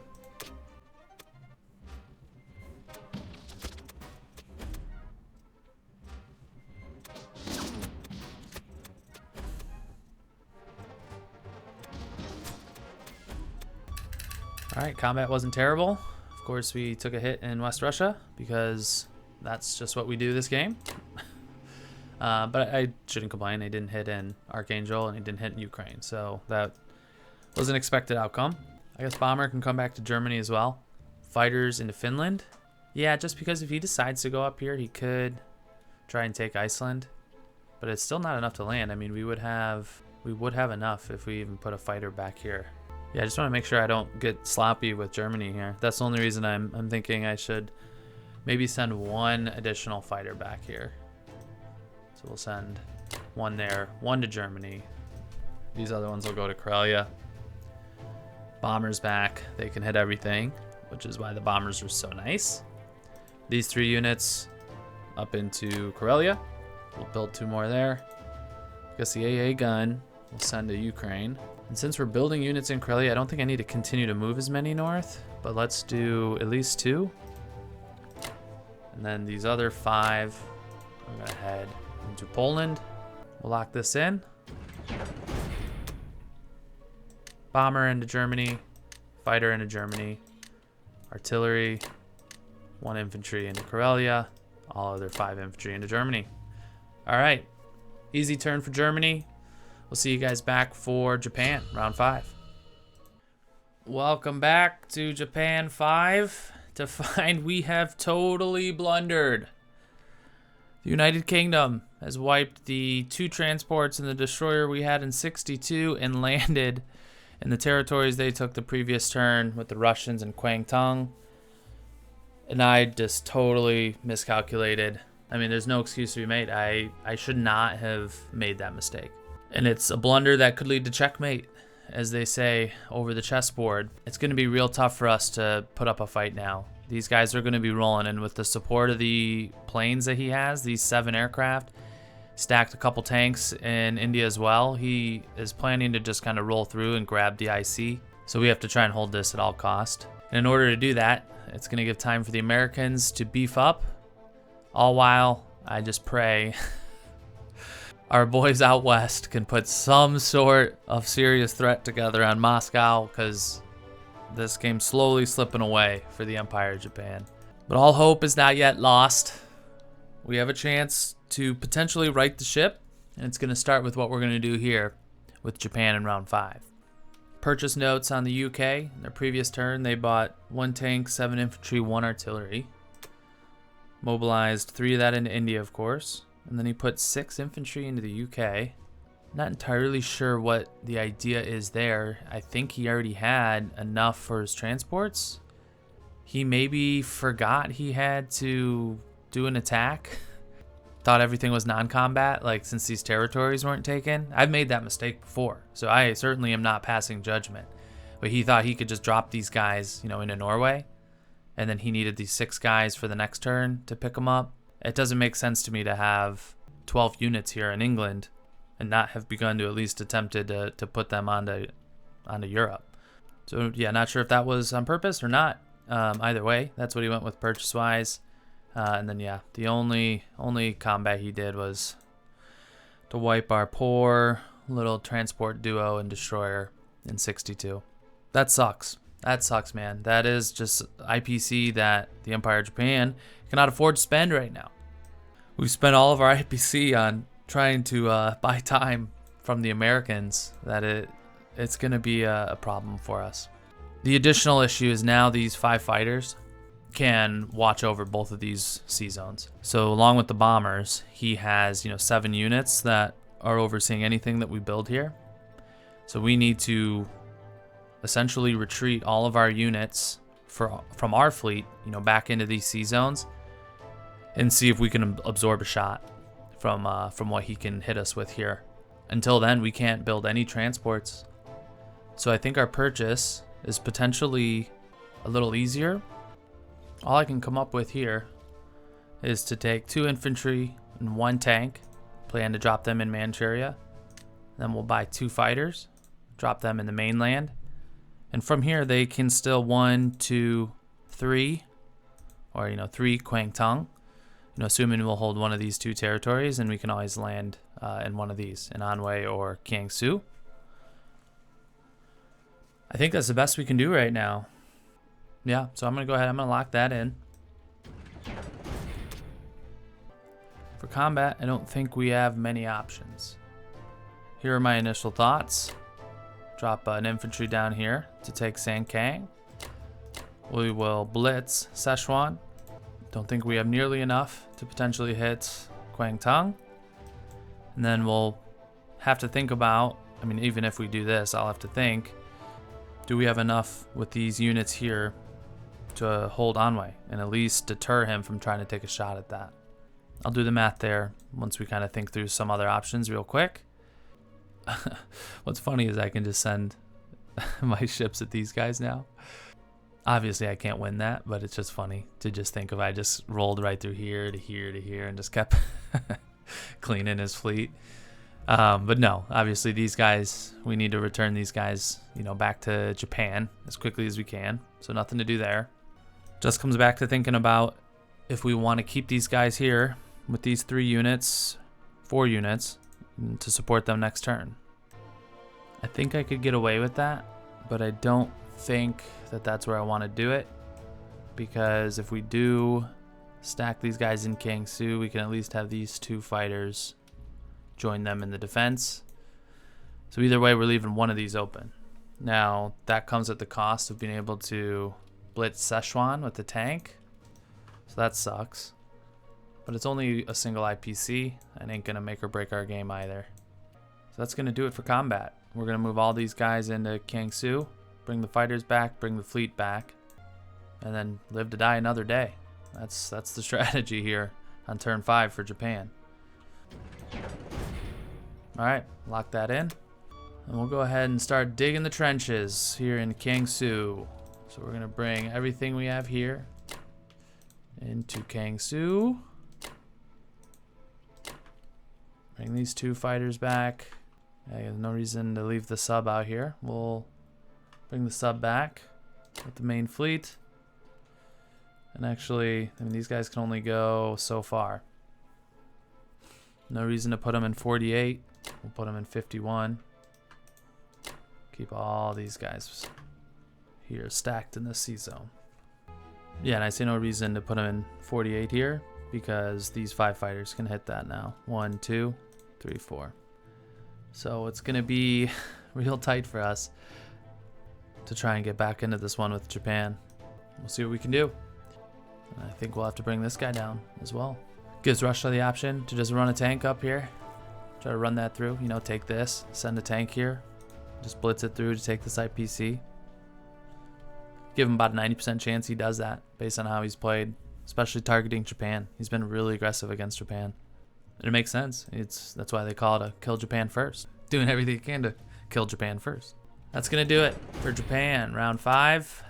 We'll mobilize our 2 fighters into Japan, our tank, 2 infantry into Manchuria, and we'll see you guys in Germany round 6.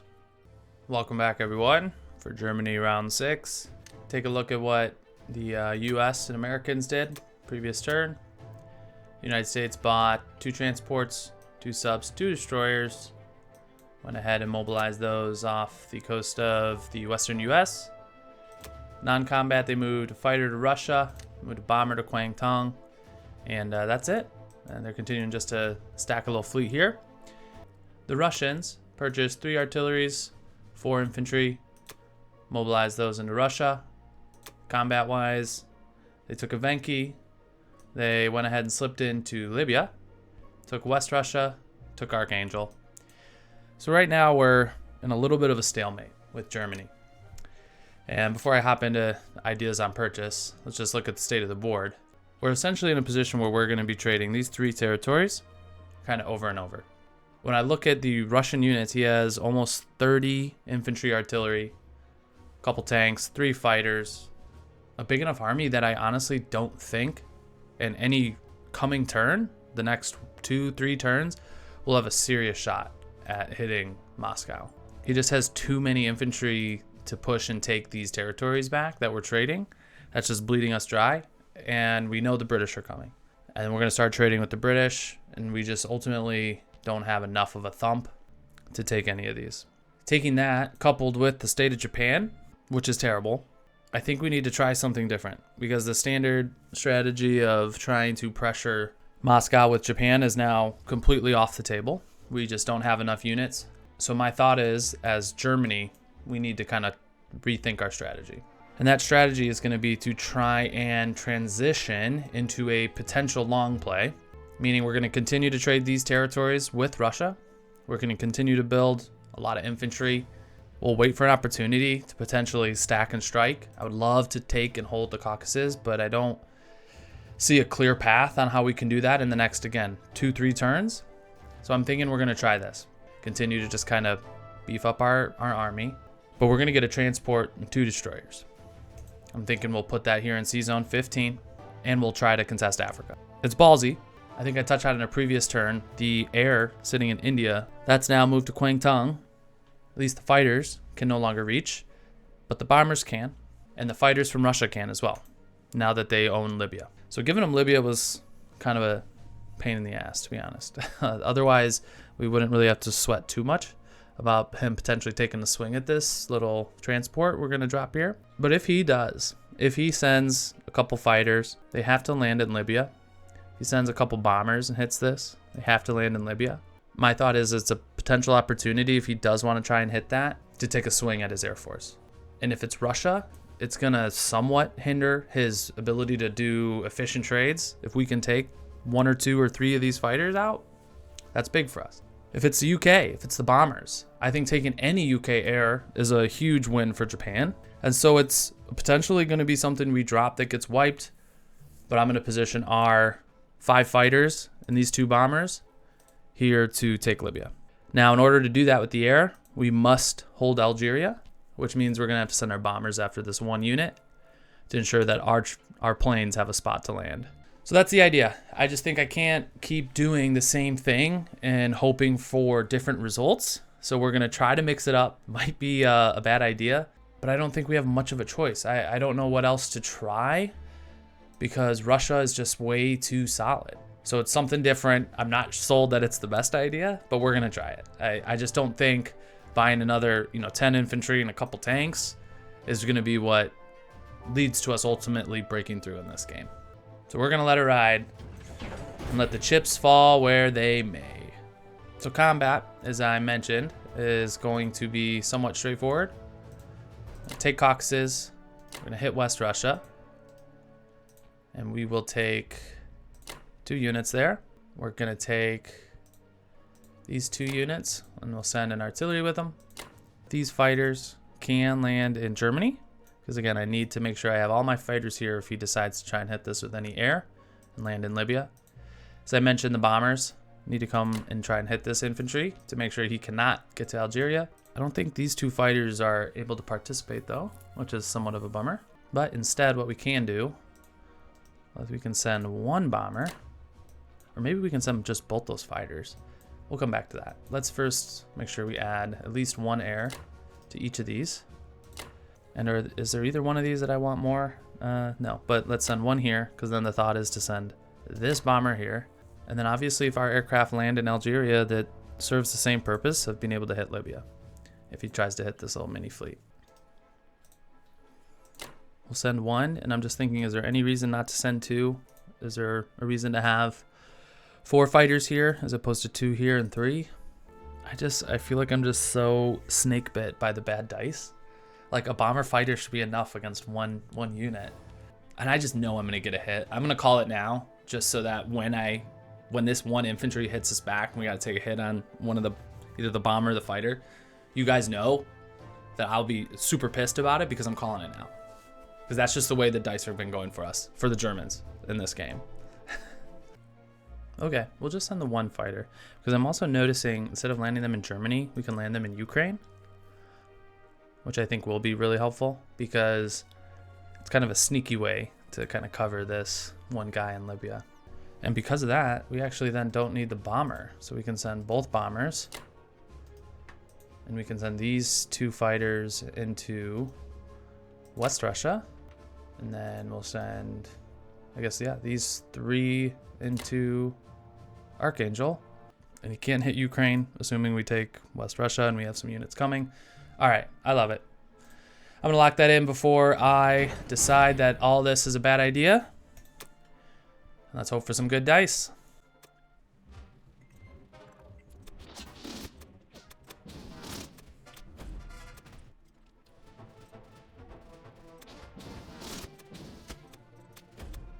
All right, this is the one. You better miss, I swear to God. Come on, come on. Miss, you son of a bitch, hold it. I called it. I told you. He just hits everywhere. His defensive dice is the Russians. This game has just been really, really good for him. Now the benefit of keeping them in Ukraine is just simply, if he doesn't come after the fleet, they can participate in, the next round's attacks. But we only need, what, 3 in there? So we have 2 here. I could just do this, 2 and 1. We have the extra, or the bomber as well, if he doesn't try to hit this little fleet. And I think that's gonna be fine. We'll move all 5 of these guys up. These 2 units will move up. And now I need to think. We're gonna mobilize 2 units into Karelia. We have 5 here now. It means we'll have 4 units built in Germany. We'll have 2 fighters, so that's 6. And he has 4, 5, 6. And he's got 1 hit on the cruiser, which means I can send 3 out. So I can send 1 unit north and 2 east. And then we'll have 6 units, 2 fighters. And then we'll go ahead and throw maybe an AA gun in there just to be cute. All right, I like it. We'll go ahead and close our turn here and then get our little German fleet. I don't do this very often. This is kind of fun. I don't know if I've ever actually built German boats, at least this far into a round. Maybe you do it early. Let's just do 1, 2 into Germany, 1 there. Well, actually, no, that's stupid. Let's just put 2 infantry, 2 artilleries into Germany. Jesus, into Karelia. Everything else into Germany. All right. Well, no idea if this is a good idea. It's probably a bad idea, but we'll find out. And we'll see you guys here in Japan round 6. We're back for Japan 6. Take a look at what the UK did last turn. They bought 3 transports, 1 infantry, 2 artilleries, and no combat yet again. So we moved an infantry artillery into Burma. He's just moving guys out of India. Moved his 2 guys into Kwangtung. He moved back with the 4 tanks, 2 bombers, and 5 fighters. Well, the tanks moved up. Fighters, bombers moved back. And is, moving guys from the Middle East into India. And, moved. He has a sub. I forgot he had a sub. But yeah, I guess wants to keep with the fleet. I guess that makes sense. The Americans are coming. And it's only a matter of time till they are going to just roll right through the Pacific here. Now, a few things I'm noting. One of the transports he put into 35 here. That's obviously a play to try and grab one of the money islands. If he does that, we don't have any transports to take it back. The only silver lining in this is none of his air is able to participate in the attack. So it will be I would assume he'd go for Borneo, obviously, in that scenario. But he will, he has an artillery, so he'll have a pretty good shot to take Borneo. Purchase-wise, I am going to go with something like this. I'm going to get 1 infantry, 1 artillery, 1 tank. I'm going to get 1 fighter, and we're going to get 1 transport. I flirted with the idea of getting a bomber, specifically to deal with this issue with the transport. I have a sub though, so I'll probably send the sub down here and at least prevent him. I don't know, like, do subs prevent transports? I'd assume they do. So I'm gonna at least send the sub there, and I don't really know the rules. We'll see what happens, but we'll at least be able to take it out if he lands, and then we can hit the sub. Hit the transport with the sub. So that's why I went with the fighter, because then it's gonna give me the option to get an artillery with the infantry, which I'm gonna need every every advantage I can get. We're gonna have to fight back, so I'm gonna need a little bit of kick. So I think the artillery is a good buy, and the fighters defend well, so it's all around a good idea in my opinion. So we'll lock that in for our purchase. And then we got to think about our combat. Wow, a lot of ones. We're getting one everything. A la carte. Thank you very much. A couple ideas on combat. One, go after the tank. Take these 3 fighters, or 1 or 2 of them. We can hit here, land in Yakut with the 1 infantry, and just pray that we 1 round him, take 1 hit back, and at least the tank's gone. We can try and hit Quang Tung. I don't think I want to take Quang Tung because right behind is a pretty scary tank air force. Tank air force. Don't know what a tank air force is, but tanks in the air, that's scary. You get the idea. He's going to have a lot to hit us back. I'm wondering if we can hit it and strafe it though. If we can hit, 4 of these guys, we have quite a decent punch. We got 2 tanks. We can have up to 5 fighters.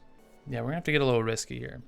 All right, so here's the thought. 1 there, 1 fighter. Then what would we need to strafe with? He's got 3, 4, 5, 6. So let's just say we send all infantry. Let's not send the artillery, but then we send all tanks. This one will blitz, and then we send all our fighters. Is that too much? That seems almost too strong. I maybe don't want to send all the tanks. Yeah, you know what? I think maybe we save the tanks. We send the 5 infantries and the 4 fighters and pray for some good dice and a good strafe. And we can actually just send 1 artillery in lieu of the tanks, just to make that a little spicy. Now, additionally, we can send another fighter to deal with the tank here. I just have a really bad feeling that's going to go bad. Yeah, I like that. I mean, we're just going to have to get lucky. Bomber defends it a 1. If he hits the fucking bomber, I swear to God. But yeah, just to recap, let's just take a quick look. 5 infantry, 1 artillery, 3 fighters to do kind of a strafe thing here. If he takes it, if we end up taking it, it's not the end of the world, but I'm kind of going for more of a strafe. And then we're going to send 2 fighters, 1 infantry at the tank here. Fighters will land here or here, but they can get hit with tanks, so they'll definitely land here. I'm also realizing, oh God, it's always something. I really need to think these out more because I feel like you guys are just rambling here with me. I'm realizing we only have 1 fighter here that can land on the carrier, so we actually can't send 2 at this tank. That sucks. So we can only send an infantry, 1 fighter. So with the 4 fighters, I think I'm going to take 1 infantry out. And that's simply in case we end up taking the territory. If we get some really good dice. Every unit counts right now with what's going on here.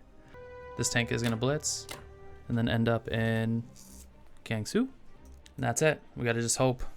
We got to hope. The night is darkest before the dawn. Let's see what we got. Wow, nice raid.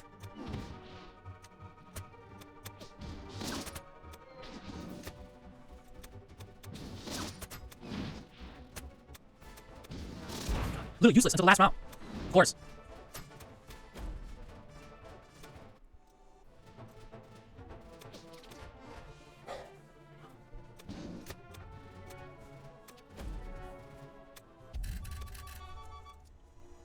This game is just so effed. And not like Axis and Allies. I love Axis and Allies. But like the game we're playing, the specific matchup is effed. We're just getting the most horrendous dice. I couldn't believe Quang Tung. We have double the amount of units he has. Our 4 fighters maybe hit twice in 3 rounds. And then the last round, we finally just get him whittled down to a bomber. Bomber hits twice on ones. And then we just have to hit the bomber. That's all left. We get finally all the fighters hit. And then, of course, I told we didn't hit the stinking tank.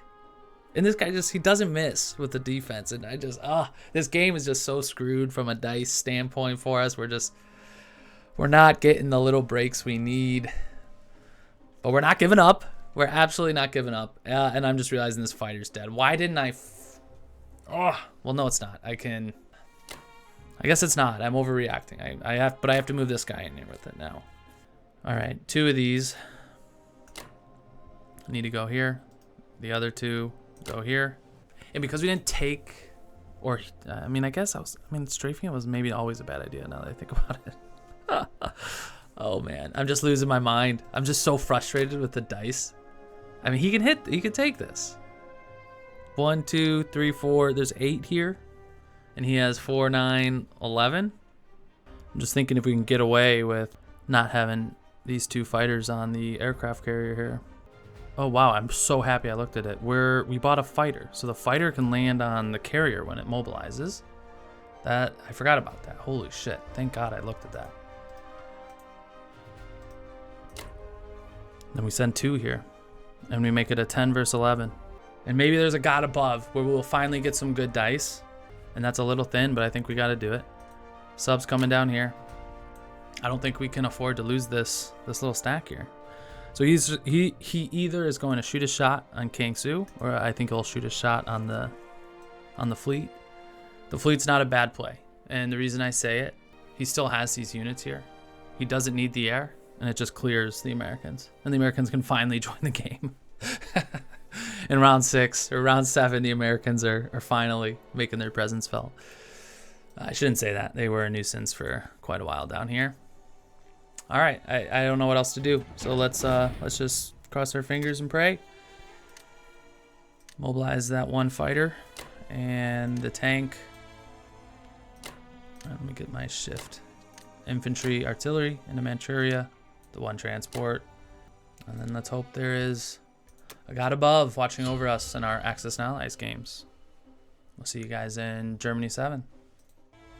Germany 7. Let's see where we're at. What were the Allies up to last turn? US purchased a carrier, fighter, 2 destroyers, and they are coming. So Japan's days are limited. That's the short of it. There's nothing we can do to stop this. All these islands are going to fall, these money islands. And that's because I'm assuming, and what I think he should do is take these 7 aircraft, just kamikaze them into my fleet here, and then he's won the Pacific. There's nothing we could do. We can never build enough boats. He's been building boats for 3 turns. So losing those transports and that destroyer it really killed me, because I had to turn around and buy planes, and things are looking pretty dire for Japan. Similarly for Germany, the Russians just continue to buy infantry. He's just totally content. He's like, come and take Moscow. I dare you. He's not going to push hard. He knows Japan's time's limited. But because he has these 4 transports off the coast of England, he's going to be dropping 8 units, I'm presuming, in this next turn as well. So we're going to need some guys to fight that. We're going to go ahead and get a fighter and a bomber to assist with it. We're going to need some punch. The only silver lining, he did not take a swing at this rogue transport. So we'll at least get a chance to move 1 round of units into Africa, maybe another. But we'll see. So that's the purchase. That's the plan. We'll go ahead and swing this transport up. We'll take 1 tank just to assist in taking Africa. Do I take an infantry as well? And that is an infantry off the front. Maybe that's the plan for this transport is. Maybe I was wrong. So good thing I bought another bomber. 1, 2, 3, 4. So I could at least take he'll get 1 round of transport. So I think I need the infantry. If we're gonna try this Africa thing, we're gonna need some guys. It looks like he's gonna contest, which makes sense. Beyond that, we're gonna just look at trading these territories again. I just don't have enough to stack. He's up to almost 30 infantry artillery, and we're sitting at what, 20 on this stack here? Well, at least, take, we'll just start with 1 and then see what we do. We'll at least Try to take Caucasus. It's a nice 4 IPC for us. Yeah, we're just running out of troops, man. So we'll do 3 there. We'll send 1 fighter into Caucasus, 2 there with the bomber. And then do we try to take Archangel? Don't really think there's any reason to. I think we'll need to leave the fighter here in Germany, so he can't participate in any attacks. Yeah, we just don't have enough. We'll trade another turn, and we'll see what he decides to do, and we'll hope that we'll break loose in Africa. And hopefully that pays off for us. We can think about our non-combats once we get through the combat itself.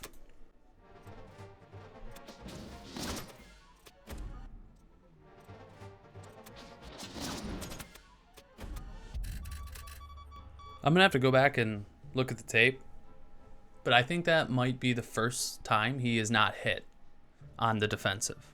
So combat was good. We finally lost nobody, believe it or not. Never thought I'd see the day.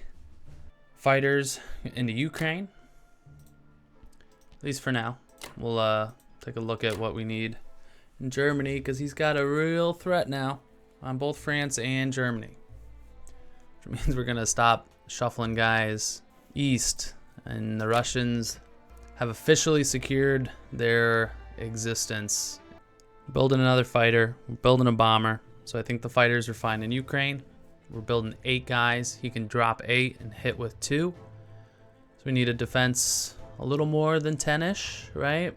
So maybe we can send an artillery out. So we can then maybe send another 2 guys that way. And then send these 3 down. Move the AA gun into France. You'd have good odds in France. Wonder if he'd take that. Can move a fighter there. Yeah, let's do that. Let's move. We're building a fighter, so we can put 1 here. Building a fighter there. We can put another fighter there. Another fighter there. Buying the bomber is probably dumb. Alright. I think that's fine. That should hold. Actually, I don't know. Just because we need to build 2 units in Karelia. So having the fighters in Ukraine actually doesn't make much sense. Do we put them in Karelia? Karelia can't hit here, so Germany is really the option. Build 2 units, and then take those 2 units from Germany on the deployment. We'll send these 2 fighters to Karelia. Alright, that's going to do it for Germany. Round 7. Bomber into Germany, fighter into Germany. We will send, well, we'll send the artillery into Karelia, along with 1 infantry. Everything else into Germany. Alright, that's going to do it. We will see you guys back in Japan 7. Here we go. Japan 7. Take a look at what the UK did last turn. Purchased 2 infantry, 5 artilleries, and a destroyer. Looks like they fully transitioned their focus to the North Atlantic for the moment. Combat-wise, took Norway, took Finland up here. That was to be expected. But this was not. And I once again was incorrect on what I thought he was trying to do with this transport. He was trying to continue to thin out the Japanese and use this to shuffle troops from India directly into the action. So he hit Kangsu, ended up taking it with the tank remaining. I'm still surprised he didn't just take it and go for the fleet here. Taking this victory city now, I don't think really puts him in a position to do any sort of like VC snipe, but does eliminate 4 fighters, which is huge because those 4 fighters were a direct threat to the Americans. So it kind of did 2 things at once. Took out our troops in Asia and took out a lot of what we would use to fight off the Americans that are coming. It probably was a good move. He took Iceland as well, just so that we can't get cute with any ideas on hitting C-Zone 3 from Germany. So that was probably smart by him. And then that was it for the UK. Now for Japan, we're on our last legs and we have to continue to just try and take some Hail Marys. So we're going to buy 3 infantry. We're going to get 2 subs and a fighter. This will max our IPC purchase, and it's going to give us some flexibility and a chance, a puncher's chance, as they say, to protect ourselves from the Americans. I'll lock that in and then kind of run through what I mean by that. I don't think there's any reason to send this guy into Evenki. We can move him down, which is probably the best move because we'll need some more troops south. But here's what we're going to do attack-wise. We're going to send these 3 guys into Kangsu. They're going to have to take this on their own, but that shouldn't be a problem. Now here's where things get fun. I'm going to send the sub into 61. We're going to pick up 2 guys. We're going to bring them here.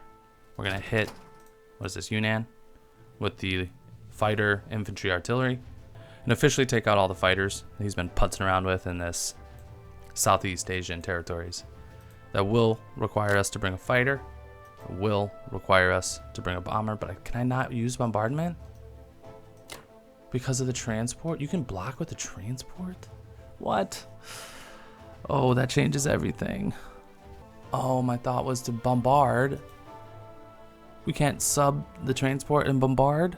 Oh, that totally ruins my plan. I really wanted to get that fighter. But we gotta fight, right? We gotta fight. We must fight back. So, let me just rearrange all this. Man, that sucks. But you see what my idea was to hit Yunnan using a bombardment, and I thought the bombardment gave us a high chance to hit and then give us a real chance to take out the other 2 units there. But obviously we cannot do that. So, let's just quickly cancel everything there. We'll still send the sub in to take the transport. I think we're still going to send everything actually, right? We're going to send these 2 guys. We'll at least take Kwangtung back. Everything's going to come with. Destroyers are all going to come in here. Battleship, carrier. We'll go ahead and run that combat. Nice. All right, combat was good. The tank did not hit us back, which is great. This guy will come down. And I think that's it for our non-combat moves. So we'll close this. That's good. Fighter into Japan. 3 infantry into Manchuria. The 2 subs into 60. And the reason we have gone with that purchase is because we're going to have to throw another Hail Mary. And if he decides to move his fleet and force into either 48 or 47 to take Borneo or take the Philippines, we will have about a 60% chance to take out the fleet. Now I know he's got another one coming. So I feel like we're just hitting fleet after fleet, but I'm not sure what else we could do. We can't let the US just come in and take all these islands, land in Kwangtung and build a factory there, or, you know, hop into Manchuria. We have to shoot our shot and hope we have enough time to rebuild, or Germany can do something. So that's the plan. We'll see how it goes, see how it plays out. We'll see you guys back in Germany, round 8. Germany, round number 8. And maybe close to the last rounds. We unfortunately are in a terrible position, especially with Japan. The United States continue to buy boats, and they continue to push into the Money Islands, and officially have. They moved into the Philippines, moved in and took Borneo, and they have a pretty scary fleet that I don't think we can contest efficiently with Japan. But we'll give it another turn. We'll see what happens with the Germans. I think we're just going to stick with buying 11 infantry, 1 artillery, and then we'll get another fighter. Putting a lot of eggs into this basket that Africa, if we somehow can get in here and start taking a lot of this, will be enough to potentially turn the tide. But I don't know, and I doubt it, to put it bluntly. Yeah, I mean, we're not looking good. We're already 30 attack power behind. To be honest, I thought about just forfeiting because I don't see a path for us, right? I mean, the Americans are going to land on the continent. They'll probably take Kwangtung, would be my guess, or they're going to build a factory in Borneo or the Philippines, or both. They're obviously going to take the East Indies. They'll probably wipe our entire fleets. So it's going to be tough. We can't. Germany isn't strong enough, and we don't have any serious threats on Moscow, which is kind of what we need if we were to have a serious chance, is to knock out Moscow, take that 8 IPC and everything around here, and build just an insane monster of a Germany. But we'll try. We'll not give up just yet. We'll see how this next turn plays out. I'm thinking we're going to blitz through here into Transjordan, send this one guy into Egypt. Then we'll hit this little stack of guys here. We'll send an infantry, send artillery, and 2 infantry there. We'll send We'll send artillery and an infantry into Archangel. We'll send artillery. Oh, God, we're just spread so thin. I guess we'll send... I mean, do we just send everything? I mean, you just wipe it. What's the frickin' point? Oh, there's nothing we can do. We're totally boxed in. Oh, this is so frustrating. I mean, of each of these, we obviously want to take Caucasus over the others. So maybe we'll send 2 artilleries, 2 infantries. These 2 fighters will go into Archangel. I don't think we have enough units to try and take West Russia, unfortunately. These 3 fighters can actually hit Finland. And then the bombers hit the Caucasus. Because why the heck not? Alright, we'll lock that in. Of course.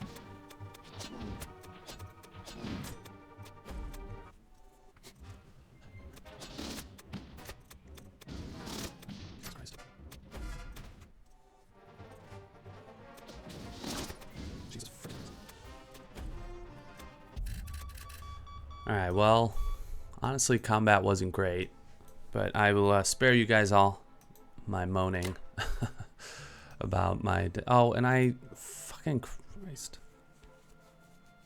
I can't take an infantry or, like, the artillery with the tank. Oh, man, oh, man, oh, man. Whatever, whatever. We'll be alright. We will be alright. Got that tank there in Africa. These fighters, we'll send them all into Karelia. These 3 guys will move up into Ukraine. What if we just send 2 in each direction? We'll leave 2 in Germany. And then we'll obviously have 10 more and a fighter. Or 9 more and a fighter. So 11 and a fighter. That will probably be enough, right? We'll send 1 fighter back. These other 2 into Karelia. And the bombers will come back to Germany. That is going to do it for Germany. Round number 8. Close the non-combat. Go ahead and get the artillery up there, the infantry up there, fighter into Germany, and then we'll have, oh, an infantry there. Nice. That will, wish I had that this turn. All right. Yeah, not looking good. Honestly, might be resigning by our next turn with Japan. But we'll see. We'll just see. It's kind of interesting just to see how this plays out. But the writing's on the wall, right? With the Americans getting all these islands, we're pretty screwed. And I think it's only a matter of time before the Americans have this factory in Manchuria and even making a play on Japan itself. But we will see you guys back in Japan 8. All right, Japan, round number 8. Take a look at what the UK did. About 8 infantries, 2 artilleries, and a tank. Looks like they put 2 infantry in the tank in India, everything else into England. And combat-wise, big oomph. Another big oomph. They wiped everything we had in Karelia. Most importantly, they took out 4 of our fighters, which is kind of one of the few things we had going for us as Germany. And that's a mistake. I just didn't really think through that in much detail, that he could drop 8 guys. I think he hit with 8 guys, these 2 fighters, and he had 2 bombers. That is probably the nail in the proverbial coffin. It's going to be tough to rebound from that. That's a lot of IPC that we just threw down the drain there.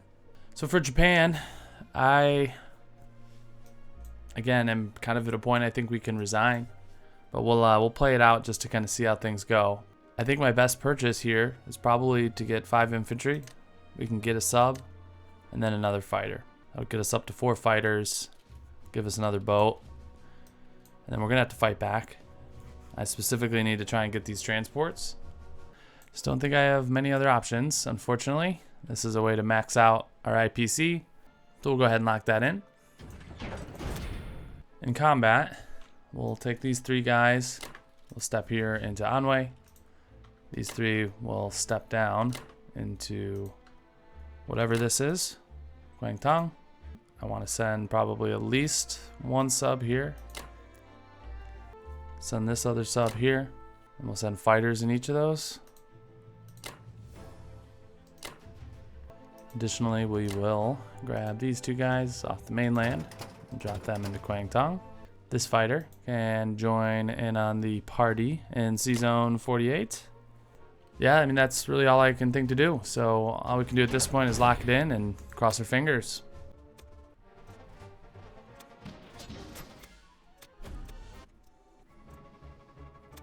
Awesome, bitch. Oops, did I do that? Oh my god.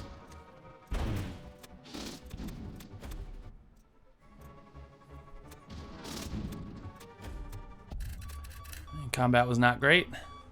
We lost sub and fighter trying to take out the destroyer here in 48. So that is very, very unfortunate.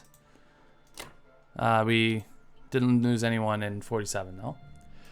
So we at least got the transports off the board, silver lining and all that. And yeah, that's gonna do it for Japan here in round 8. And things are looking very, very bad for the Empire of Japan. We will put the sub into 60. 3 infantry, 2 into the mainland, 3 into Manchuria. And then we will see what the Americans can get up to in round number 8 and see you guys back for Germany 9. All right. Enough is enough. It's kind of hard to see, isn't that? That is me waving the white flag. I do not think it is in good competitive spirit to continue this game. See, we're here in Germany 9, and the Americans have... Let's just recap kind of what happened here. But essentially, the Americans wiped the fleet in 61. I should have retreated into 60, though I still think he had the same shot, because I think most of this came from 49.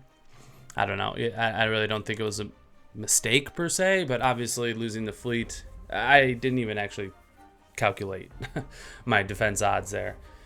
Maybe, we should have retreated them into 62, right? We would have been safe there, and we could have built some boats next round, maybe. I don't know. But yeah, leaving them exposed was too much, right? I mean, we already didn't have a chance, and we certainly don't now. I mean, there's nothing we can do with Japan. He got a factory in Borneo, as predicted, and he's going to be shuffling... he'll buy some transports. He's going to have troops, all over Asia here in just, 1 or 2 turns. And then Japan is going to fall shortly after that.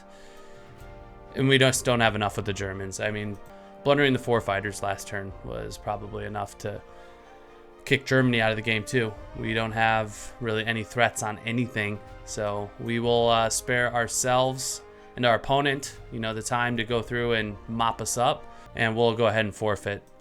Some quick thoughts just about the game in general. I mean, we were behind the ball from turn 1. Really good Russia 1. Set Germany behind a little. But ultimately, what I think lost me this game from like a high-level conceptual standpoint is my play with Germany. Germany had free reign for most of the game, and we really couldn't do anything with it. I'm not sure exactly where I went wrong. It clearly must have been in my purchase. Maybe I was a little too passive. Maybe I should have got more tanks, maybe tried a tank blitz, one round and just bought a stack of 5-6 tanks, get this up to like 20 tanks. Not entirely sure. I think there was probably, and there's not one specific moment that stands out to me, but I think I missed an opportunity.